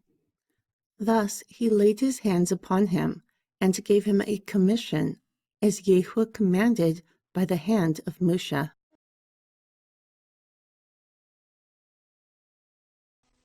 Chapter 27.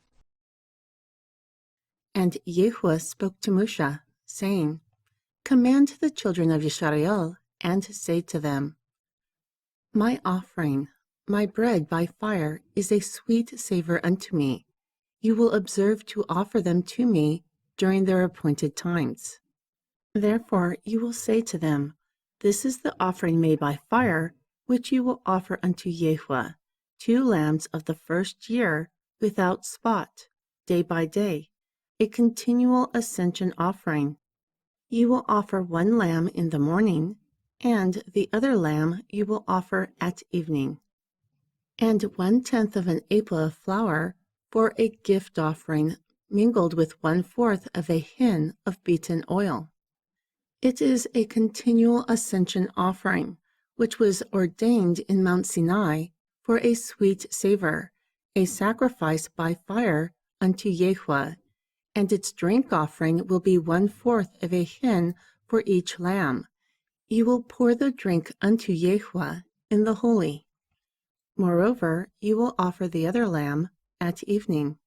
Like the morning's gift offering and drink offering, you will offer them. This is a sacrifice made by fire, a sweet savor unto YHWH.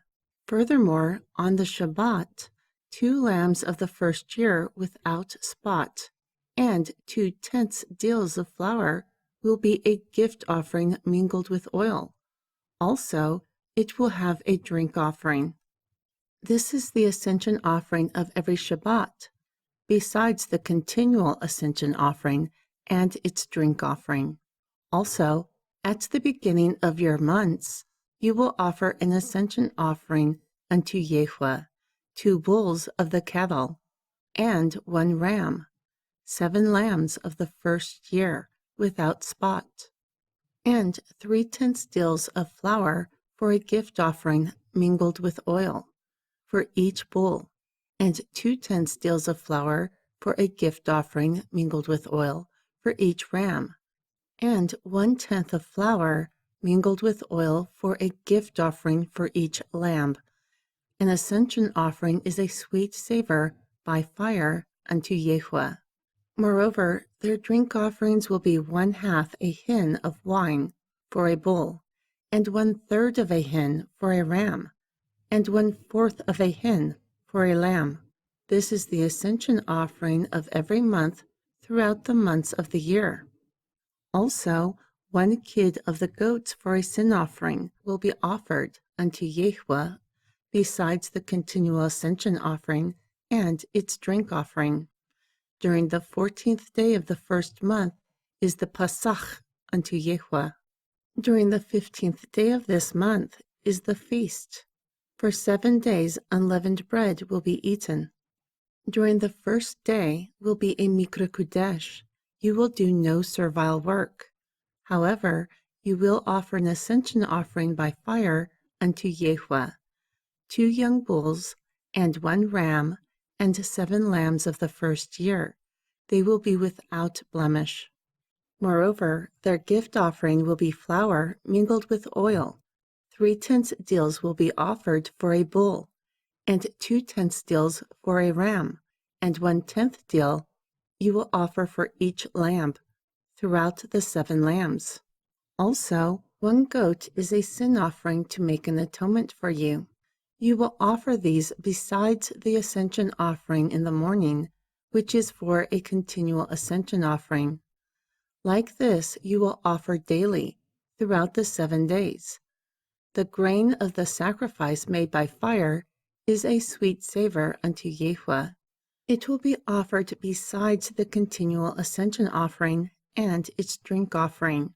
However, on the 7th day, you will have a Mikra Kudesh. You will do no servile work. Also, during the day of first fruits, when you bring a new gift offering unto YHWH, after your weeks, you will have a Mikra Kudesh. You will do no servile work, but you will offer an ascension offering for a sweet savor unto YHWH, 2 young bulls, 1 ram, 7 lambs of the first year. And their gift offering will be flour mingled with oil, 3/10 deals for each bull, 2/10 deals for each ram, 1/10 deal for each lamb throughout the 7 lambs. 1 kid from the goats will be to make an atonement for you. You will offer them besides the continual ascension offering and its gift offering, and you will make them without blemish. Also, their drink offerings. Furthermore, during the 7th month, on the 1st of the month, you will have a Mikra Kudesh. You will do no servile work. It is a day of blowing trumpets for you, and you will offer an ascension offering for a sweet savor unto YHWH, 1 young bull, 1 ram, 7 lambs of the first year, without blemish. Moreover, their gift offering will be flour mingled with oil, 3/10 deals for each bull, 2/10 deals for each ram, and 1/10 deal for each lamb throughout the 7 lambs. Also, 1 kid of the goats for a sin offering, to make an atonement for you. Besides the ascension offering of the month and its gift offering and the daily ascension offering, and its gift offering, and their drink offerings, according to their guidelines, for a sweet savor, a sacrifice by fire unto YHWH. Also, on the 10th of the 7th month, you will have a Mikra Kodesh, and you will afflict your souls. You will not do any work. But you will offer an ascension offering unto YHWH, a sweet savor, 1 young bull, 1 ram, 7 lambs of the first year. They will be without blemish. Moreover, their gift offering will be flour mingled with oil, 3/10 deals for a bull, 2/10 deals for a ram, and 1/10 deal for each lamb, throughout the 7 lambs. 1 kid from the goats is a sin offering, besides the sin offering of atonement, and the continual ascension offering, and its gift offering, and their drink offerings. Furthermore, on the 15th day of the 7th month, you will have a Mikra Kodesh. You will do no servile work, and you will keep a feast unto YHWH for 7 days. Then you will offer an ascension offering, a sacrifice made by fire, a sweet savor unto YHWH, 13 young bulls of the cattle, 2 rams, 14 lambs of the first year. They will be without blemish. Moreover, their gift offering will be flour mingled with oil, 3/10 deals for every bull of the 13, 2/10 deals for each ram of the 2 rams, and 1/10 deal for each lamb of the 14 lambs. Also, 1 kid from the goats for a sin offering, besides the continual ascension offering, its gift offering, and its drink offering. Then, on the 2nd day, you will offer 12 young bulls, 2 rams, 14 lambs of the first year, without blemish. Moreover, their gift offering and their drink offerings for the bulls, for the rams, and for the lambs will be according to their number, like the guideline. Also, 1 kid of the goats for a sin offering, besides the continual ascension offering and its gift offering, and their drink offerings. Then on the 3rd day, 11 bulls, 2 rams, 14 lambs of the first year, without blemish, and their gift offering, and their drink offerings for the bulls, for the rams, and for the lambs will be according to their number, like the guideline. Also, 1 kid of the goats for a sin offering, besides the continual ascension offering, and its gift offering, and its drink offering. Then, on the 4th day, 10 bulls, 2 rams, 14 lambs of the first year, without blemish. Moreover, their gift offering, and their drink offerings for the bulls, for the rams, and for the lambs will be according to their number, like the guideline. Also, 1 of the kids from the goats for a sin offering, besides the continual ascension offering, its gift offering, and its drink offering. Then on the 5th day, 9 bulls, 2 rams, 14 lambs of the first year, without blemish. Moreover, their gift offering and their drink offerings for the bulls, for the rams, and for the lambs will be according to the number, like the guideline. Also, 1 kid from the goats for a sin offering, besides the continual ascension offering, its gift offering, and its drink offering. Then on the 6th day, 8 bulls, 2 rams, 14 lambs of the first year, without blemish. Moreover, their gift offering and their drink offerings for the bulls, for the rams, and for the lambs will be according to the number, like the guideline. Also, 1 kid from the goats for a sin offering, besides the continual ascension offering, its gift offering, and its drink offering. Then on the 7th day, 7 bulls, 2 rams, 14 lambs of the first year without blemish. Moreover, their gift offering and their drink offerings for the bulls, for the rams, and for the lambs will be according to their number, like the guideline. Also 1 kid from the goats for a sin offering, besides the continual ascension offering, its gift offering, and its drink offering. On the 8th day, you will have a mikra kudesh. You will do no servile work, but you will offer an ascension offering, a sacrifice by fire, a sweet savor unto YHWH, 1 bull, 1 ram, 7 lambs of the first year without blemish.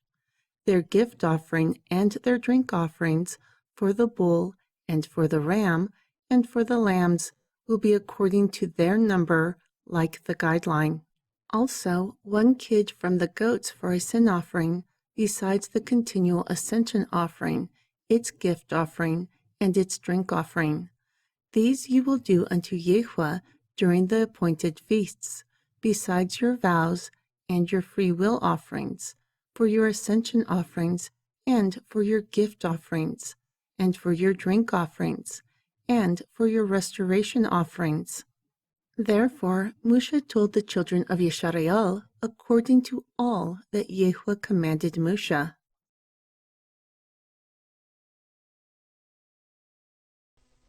Chapter 28.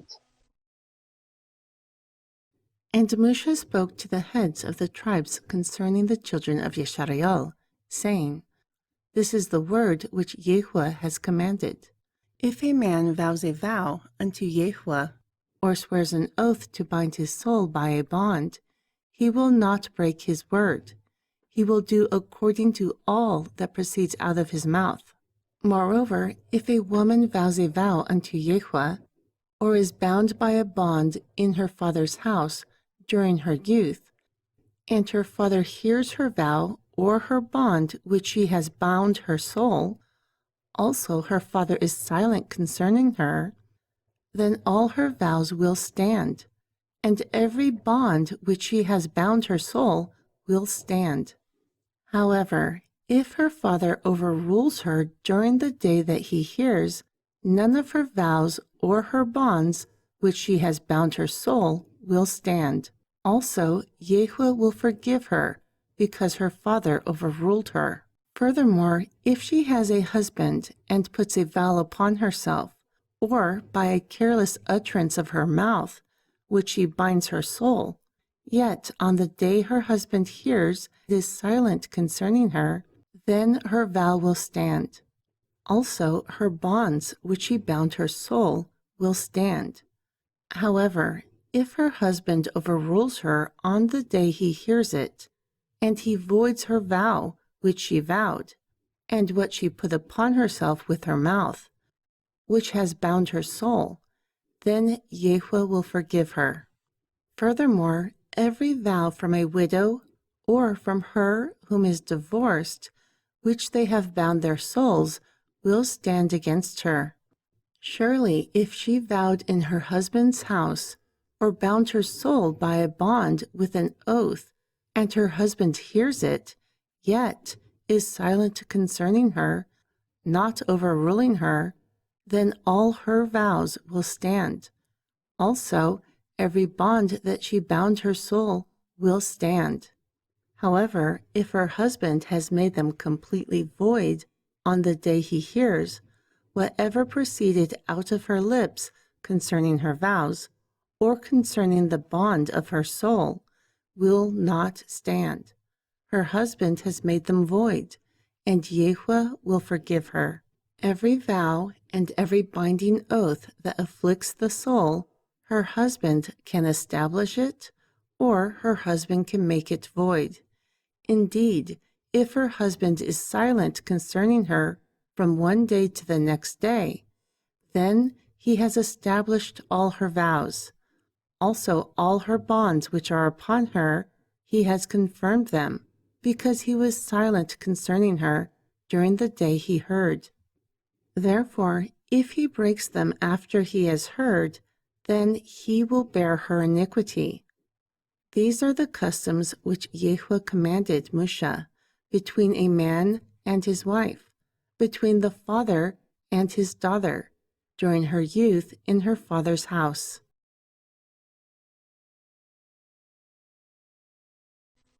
Chapter 29.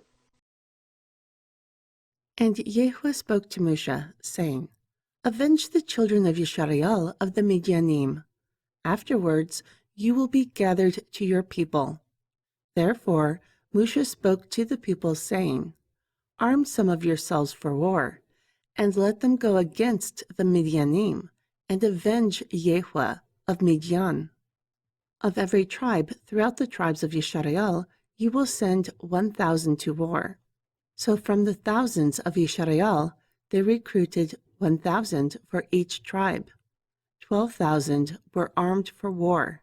Then Moshe sent them to war, 1,000 for every tribe. Those and Pinchas, the son of Eleazar, the priest, went to war with all the holies and the trumpets to blow in his hand. Therefore they warred against the Midianim, as YHWH commanded Moshe, and they slew all the males. And they slew the kings of Midian. Besides the rest of those who were slain were Ahui, and Rechem, and Zuar, and Hur, and Reba, the 5 kings of Midian. Also they slew Bilam, the son of Baor, with the sword. Moreover, the children of Yisrael took the women of Midian as captives, and their little ones, and took the spoil of all their cattle, and all their flocks, and all their goods. Also they burnt all their cities in which they dwelt, and all their goodly castles with fire. Then they took all the spoil, and all the prey, from Adum, and from beasts. Furthermore, they brought all the captives, and the prey, and the spoil unto Moshe and Eleazar the priest, and the congregation of the children of Yisrael, unto the camp at the plains of Moab, which are by Yarden of Yericho. So Moshe and Aharon the priest, and all the princes of the congregation, went forth to meet them outside the camp.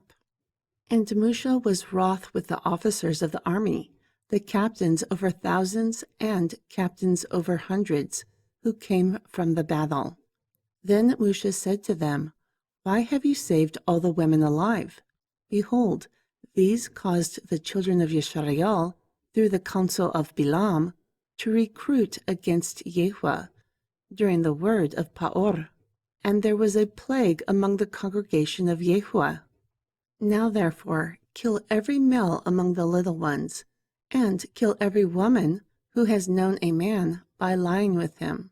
But all the female children who have not known a man by lying with him, keep alive for yourselves. Furthermore, whoever has killed a person or has touched the slain will abide outside the camp for 7 days. Purify yourselves and your captives on the 3rd day, and on the 7th day. Also purify all your clothes, all that is made of skins, and all work of goat hair, and all things made of plant fiber. Moreover, Eleazar the priest said to the men of war who went to the battle, This is the custom of the teaching which YHWH commanded Moshe. Only the gold and the silver, the brass, the iron, the tin, and the lead, everything that comes from fire, you will pass through the fire, and it will be clean. Also, it will be purified with the water of impurity. However, all that cannot pass through the fire will pass through the water. Furthermore, you will wash your clothes on the 7th day. Then you will be clean. Afterward, you will come into the camp. Also, YHWH spoke to Moshe, saying, Take the sum of the prey that was taken from Adam and from beast, you and Eleazar the priest, and the chief fathers of the congregation. Then divide the prey into 2 parts, between those who took war upon themselves, who went out to battle, and between all the congregation. And raise a tribute unto YHWH from the men of war who went out to battle. 1 soul out of 500 of Adam, and of cattle, and of asses, and of sheep. Take from their half, and give it to Elazar the priest, an exalted offering of YHWH. And from the half of the children of Yisrael, you will hold 1 out of 50, of Adam, of beast, of cattle, of asses, and of flocks, of all manner of beasts. Then give them to the Levim, who keep the charge of the tabernacle of YHWH. Therefore Moshe and Elazar the priest did as YHWH commanded Moshe. Thus the booty, the rest of the prey that the men of war had caught, was 675,000 sheep, and 72,000 cattle, and 61,000 asses, and 32,000 Adam, women who had not known a man by lying with him. Moreover, the half portion of those who went out to war were numbered 337,500 sheep. Therefore the tribute of YHWH for the sheep was 675. Also the cattle were 36,000. Therefore the tribute of YHWH was 72. Also the asses were 30,500. Therefore the tribute of YHWH was 71. Also the Adam was 16,000. Therefore the tribute of YHWH was 32 Adam. And Moshe gave the tribute of the exalted offering of YHWH unto Elazar the priest, as YHWH commanded Moshe. Moreover, the half for the children of Yisrael that Moshe separated from the men who warred. Thus the half for the congregation was 337,500 sheep, and 36,000 cattle, and 30,500 asses, and 16,000 Adam. Therefore Moshe took from the half of the children of Yisrael, 1 was held out of 50, of Adam and beast. Then he gave them to the Levim, who kept the charge of the tabernacle of YHWH, as YHWH commanded Moshe. Then the officers who were over the thousands of the army, the captains of thousands, and the captains of hundreds, came near unto Moshe. And they said to Moshe, Your servants have taken the sum of the men of war, who are under our charge, and not one man is missing among us. Therefore we brought an offering unto YHWH, from what every man has gotten of golden jewels, chains and bracelets, rings, earrings, and tablets, to make an atonement for our soul before YHWH. Therefore Moshe and Elazar the priest took the gold from all that was crafted, and all the gold of the offering that they exalted unto YHWH, from the captains of thousands, and from the captains of hundreds, was 16,750 shekels. For the men of war had taken spoil, each man unto himself. Thus Moshe and Elazar the priest took the gold of the captains of thousands and of hundreds, and brought it into the appointed tent, a memorial for the children of Yisrael before YHWH.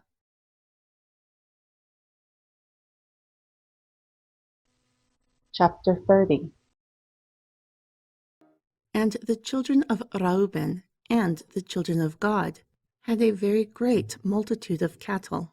Therefore, when they saw the land of Yazer and the land of Gilead, that it was a place for cattle, the children of Gad and the children of Reuben came and spoke to Moshe and to Elazar the priest, and to the princes of the congregation, saying, Atharut and Dibun and Yazer and Nimrah and Cheshbron and Al-Alah and Shebam and Nebu and Bean, the country which YHWH defeated in the presence of the congregation of Yisrael, is a land for cattle. Also your servants have cattle. So they asked, If we have found grace in your sight, let this land be given to your servants for a possession. Do not bring us over the Yarden. Therefore Moshe said to the children of Gad and to the children of Reuben, Will your brethren go to war, and you sit here? Also, Why do you discourage the heart of the children of Yisrael from going over into the land which YHWH has given them? Thus your fathers did when I sent them from Kadesh Barnea to see the land. For when they went up to the valley of Ashkul and saw the land, they discouraged the heart of the children of Yisrael, so that they would not go into the land which YHWH had given them. Therefore the anger of YHWH was kindled that day, and he swore, saying, Surely none of the men who came up out of Mitzrayim, from 20 years old and upward, will see the land which I swore to Abraham, to Yitzhak, and to Jacob, because they have not completely followed me, except Caleb the son of Jephunneh the Kenizi, and Yehoshua the son of Nun, because they have completely followed YHWH. Alas, the anger of YHWH was kindled against Yisrael. Therefore he made them wander in the wilderness for 40 years, until the entire generation who had done evil in the sight of YHWH were gone. And behold, you have risen up in your father's stead, an increase in sinful men, to cause yet again the fierce anger of YHWH towards Yisrael. For if you turn away from following him, he will leave them in the wilderness yet again, and you will destroy all these people. Then they came near to him and said, We will build sheepfolds here for our cattle, and cities for our little ones. But we ourselves will go ready, armed before the children of Yisrael, until we have brought them to their place. But our little ones will dwell in the fenced cities, because of the inhabitants of the land. We will not return to our houses until every man from the children of Yisrael has inherited his inheritance. For we will not inherit with them on the other side of the Yarden, or beyond, because our inheritance has fallen to us on this side of the Yarden, eastward. Therefore Moshe said to them, If you will do this word, if you will go armed before YHWH to war, and all of you go armed over the Yarden before YHWH, until he has driven out his enemies from before him, and the land is subdued before YHWH, then afterward you will return and be guiltless before YHWH and before Yisrael, and this land will be your possession before YHWH. However, if you will not do so, behold, you have sinned against YHWH, so know the sin that will befall you. Build yourself cities for your little ones and folds for your sheep. Also do that which was proceeded out of your mouth. Then the children of Gad and the children of Reuben spoke to Moshe, saying, Your servants will do as my Lord commands. Our little ones, our wives, our flocks, and all our cattle will be there in the cities of Gilead. However, your servants will pass over, every man armed for war, before YHWH to battle, as my Lord says. Moreover, concerning them, Moshe commanded Eleazar the priest, and Yehoshua the son of Nun, and the chief fathers of the tribes of the children of Yisrael. And Moshe said to them, If the children of Gad and the children of Reuben will pass over with you over the Yarden, every man armed for battle before YHWH, and the land is subdued before you, then you will give them the land of Gilead for a possession. But if they do not pass over with you armed, they will have possessions among you in the land of Canaan. Therefore the children of Gad and the children of Reuben answered, saying, As YHWH has said to your servants, thus we will do. We will pass over armed before YHWH into the land of Canaan, so that the possession of our inheritance is on this side of Yarden. Therefore Moshe gave the land to them, to the children of Gad, and to the children of Reuben, and to half the tribe of Manasseh, the son of Yusuf, the kingdom of Sihon, king of the Amori, and the kingdom of Og, the king of Bashan, with its cities within the borders, even the cities of the country round about. Then the children of God built Dibon, and Atharut, and Ar-Ayer, and Athrut, Shupan, and Yazer, and Yagbaha, and Beit Nimrah, and Beit Haran, fenced cities and sheepfolds. Also the children of Reuben built Heshbron, and Al-Alah, and Kiriathayim, and Nebu, and Baal-Maun, turning from its name, and Shibma. Therefore they called with the names that they named the cities that they built. Furthermore, the children of Machir, the son of Manasseh, went to Gilead and took it, and he possessed the Amori who were in it. And Moshe gave Gilead to Machir, the son of Manasseh. Therefore he dwelt in it. And Yair, the son of Manasseh, went and took its small towns, and called them the towns of Yair. Also Nubach went and took Kenat and its villages, and Nubach called it after his own name.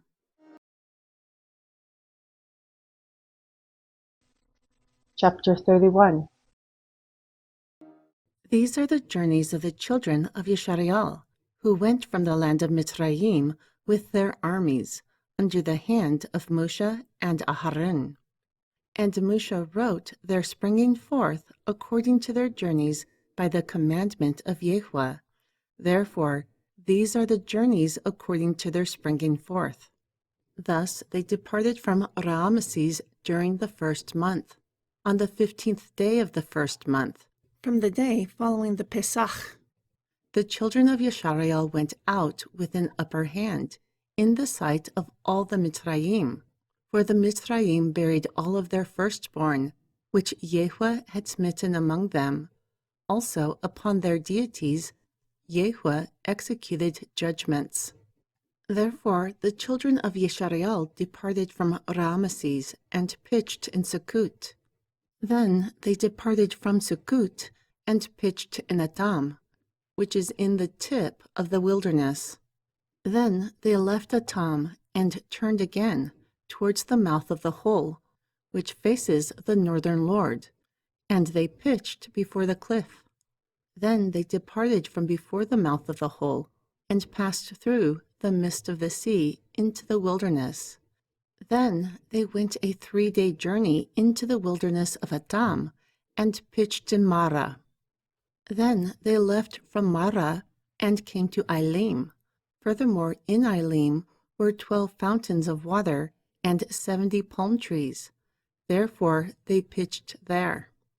Then they left Elim and pitched by the Sea of Reeds. Then they left from the Sea of Reeds and pitched in the wilderness of Sin. Then they took their journey out of the wilderness of Sin and pitched in Dapka. Then they departed from Dapka and pitched in Alush. Then they left from Alush and pitched in Rephidim, where there was no water for the people to drink. Then they departed from Rephidim and pitched in the wilderness of Sinai. Then they left from the desert of Sinai and pitched at Kibrut Hatawa. Then they departed from Kibrut Hatawa and pitched in Chatzarut. Then they departed from Chatzarut and pitched at Ritma. Then they departed from Ritma and pitched in Rimmon Peretz. Then they departed from Rimmon Peretz and pitched in Libnah. Then they left from Libnah and pitched in Risa. Then they journeyed from Risa and pitched in Kelata. Then they went from Kelata and pitched in Mount Sheper. Then they left from Mount Sheper and pitched in Harada. Then they departed from Harada and pitched in Makelut. Then they left from Makelut and pitched in Tehat. Then they departed from Tahat and pitched at Tarah. Then they left from Tarah and pitched at Mitka. Then they left from Mitka and pitched in Hashmunah. Then they departed from Hashmunah and pitched in Musrut. Then they departed from Musrut and pitched in Beni Yakan. Then they left from Beni Yakan and pitched in Hagid Gad. Then they left from Hagid Gad and pitched in Hathbata. Then they left from Hathbata and pitched in Abruna. Then they departed from Abruna and pitched in Atziyun Yeber. Then they left from Atziyun Yeber and pitched in the wilderness of Zin, which is Kadesh. Then they departed from Kadesh in the edge of the land of Adum.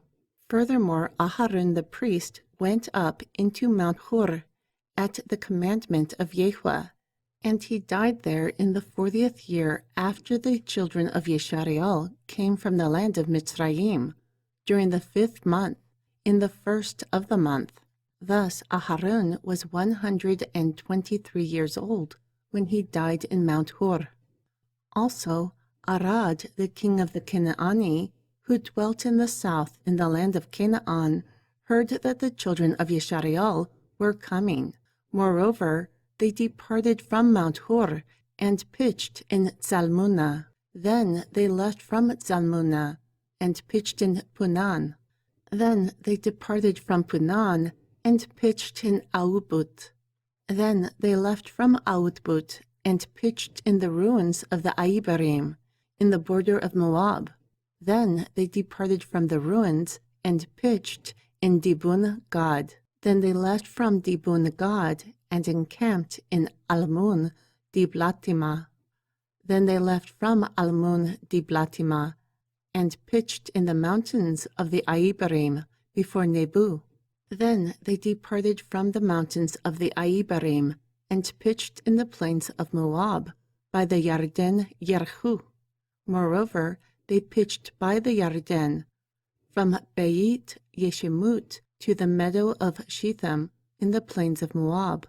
Furthermore, YHWH spoke to Moshe in the plains of Moab by the Yarden of Yerichu, saying, "Speak to the children of Yeshareal and say to them, when you pass over the Yarden into the land of Canaan, then you will drive out all the inhabitants of the land from before you, and destroy all their masks, and destroy all of their molten images, and demolish all of their high places. Then you will possess the land and dwell in it. For I have given you the land to possess her. Also, you will divide the land by lot for an inheritance among your families. Unto more you will give more inheritance. However, unto fewer you will give the less inheritance. Every man will be given the place where his lot falls. You will inherit according to the tribes of your fathers. However, if you do not drive out the inhabitants of the land from before you, then it will come to pass that those who you allow remain among them will become pricks in your eyes and thorns in your sides, and vex you in the land in which you dwell. Moreover, it will come to pass, I will do unto you as I have done unto them."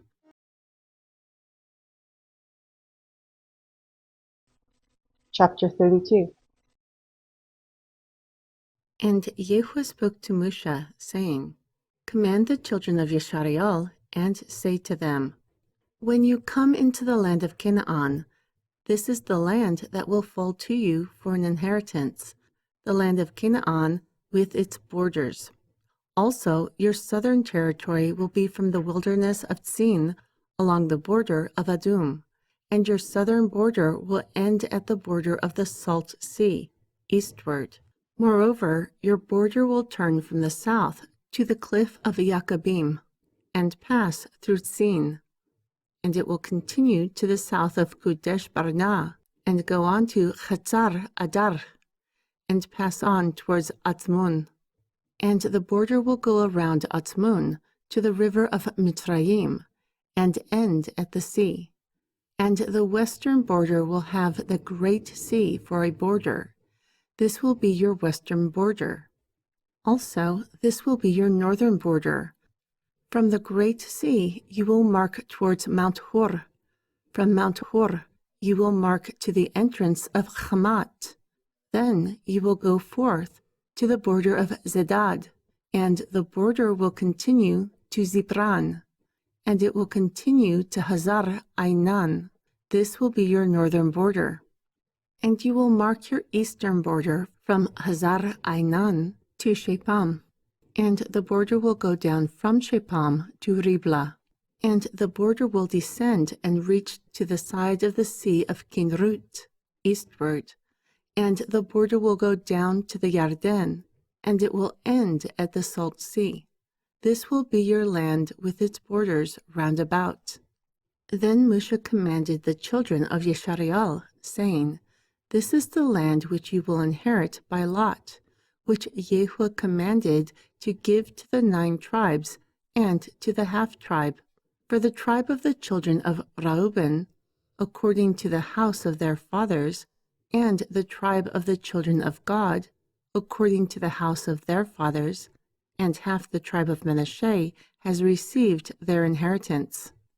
The 2 tribes and the half-tribe have received their inheritance on this side of Yarden of Yerichu, eastward, towards the rising sun. And Yehuah spoke to Moshe, saying, These are the names of the men who will divide the land for you, Eleazar the priest, and Yehoshua the son of Nun. And you will take 1 prince of every tribe to divide the inheritance of the land. And the names of the men are these. Of the tribe of Yehudah is Caleb, the son of Yepuneh. And of the tribe of the children of Shimaun is Shemuel, the son of Amihud. Of the tribe of Binyamin is Alidad, the son of Kislun. And the prince of the tribe of the children of Dan will be Buki, the son of Yagli.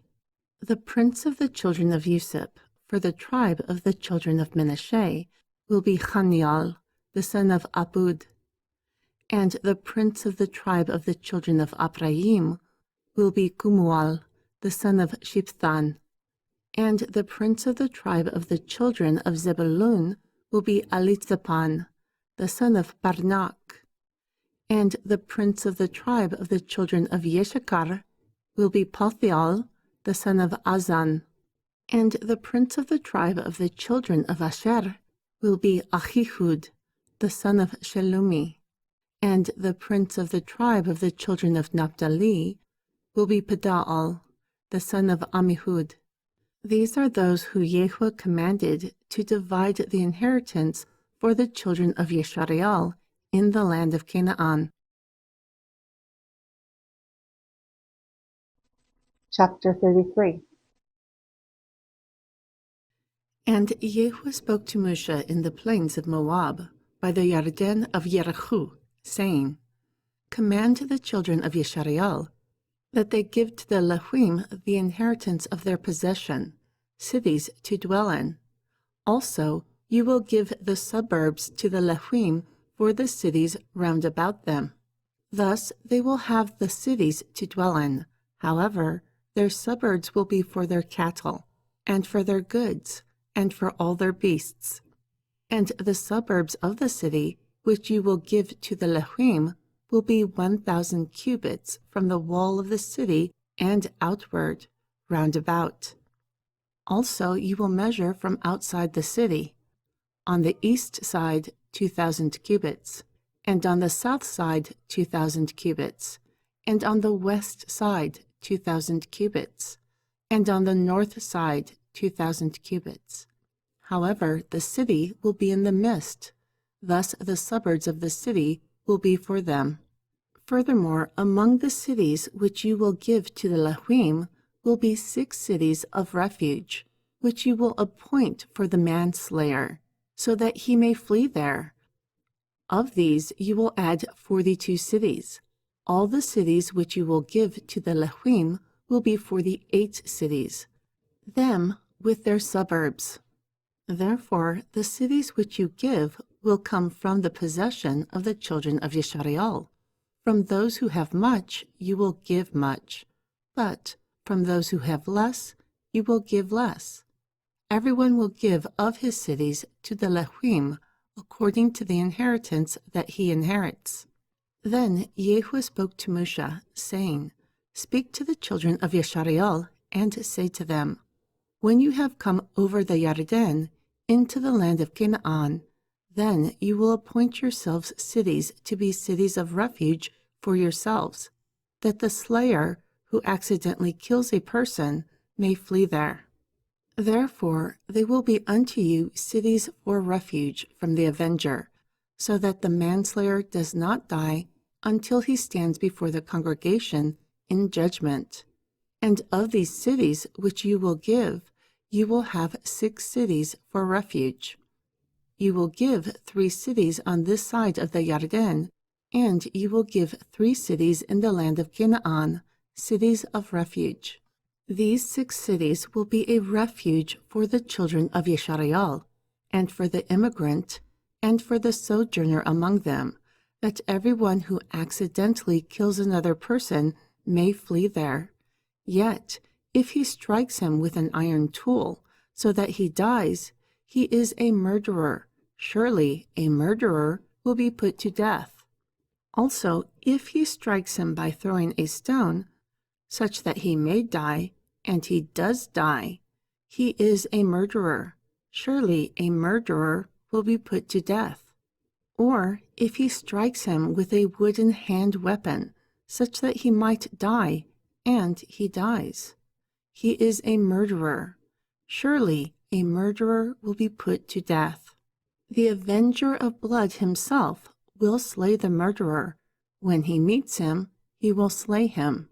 Moreover, if he pushes him with hatred, or drops upon him, while lying in wait, so that he dies, or with enmity he strikes him with his hand, so that he dies, surely the attacker will be put to death. He is a murderer. The avenger of blood will slay the murderer when he meets him. However, if he suddenly pushes him without enmity, or drops something upon him without lying in wait, or with any stone that the man dies, not seeing him, yet casts it upon him, so that he dies, but there was no enmity, nor did he seek him harm, then the congregation will judge between the slayer and the avenger of blood, according to these guidelines. Thus, the congregation will deliver the slayer out of the hand of the avenger of blood. Also, the congregation will restore him to the city of his refuge, where he had fled, and he will abide in it until the death of the high priest, who was anointed with the holy oil.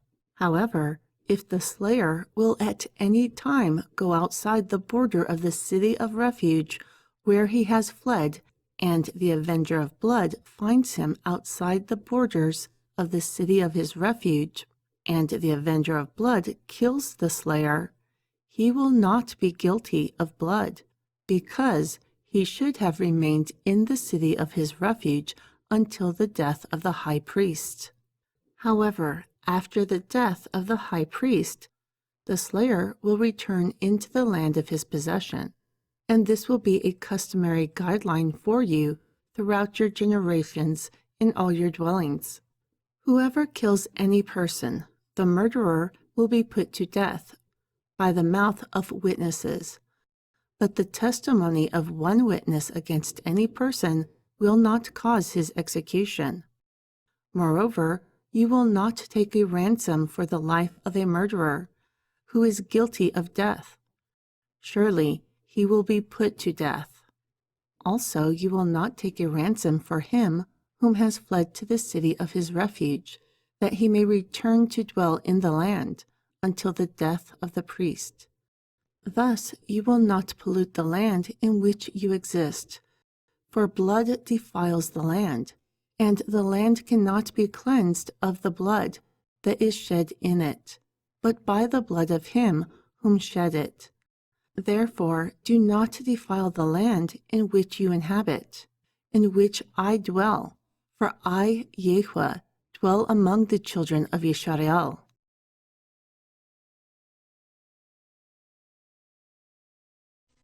Chapter 34. And the chief fathers of the families of the children of Gilead, the son of Machir, the son of Menashe, of the families of the sons of Yusuf, came near, and spoke before Moshe, and before the princes, the chief fathers of the children of Yisrael. And they said, YHWH commanded my Lord to give the land for an inheritance by lot to the children of Yisrael. And my Lord was commanded by YHWH to give the inheritance of Zelophehad, our brother, to his daughters. But if they are married to any of the sons of the tribes of the children of Yisrael, then will their inheritance be taken from the inheritance of their fathers, and be put to the inheritance of the tribe which they are received, and be taken from the lot of our inheritance?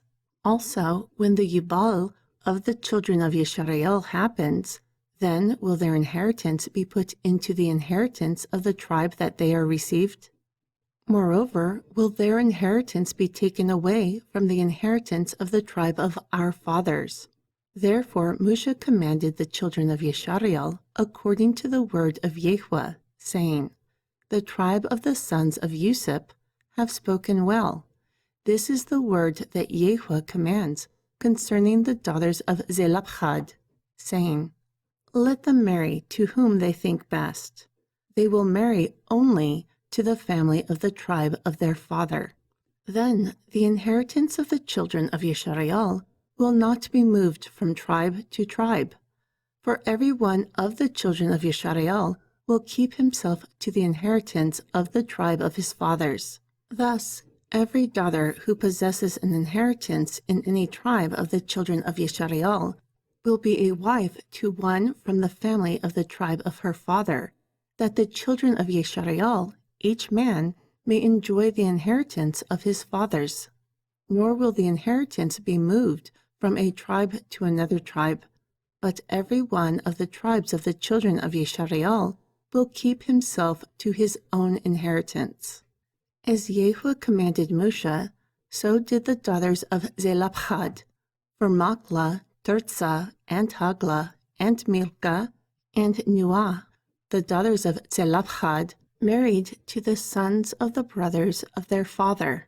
They were married into the families of the sons of Menashe, the son of Yusuf, and their inheritance remained in the tribe of the family of their father. These are from the commandments and guidelines that YHWH commanded by the hand of Moshe to the children of Yisrael in the plains of Moab, by the Yarden of Yerichu.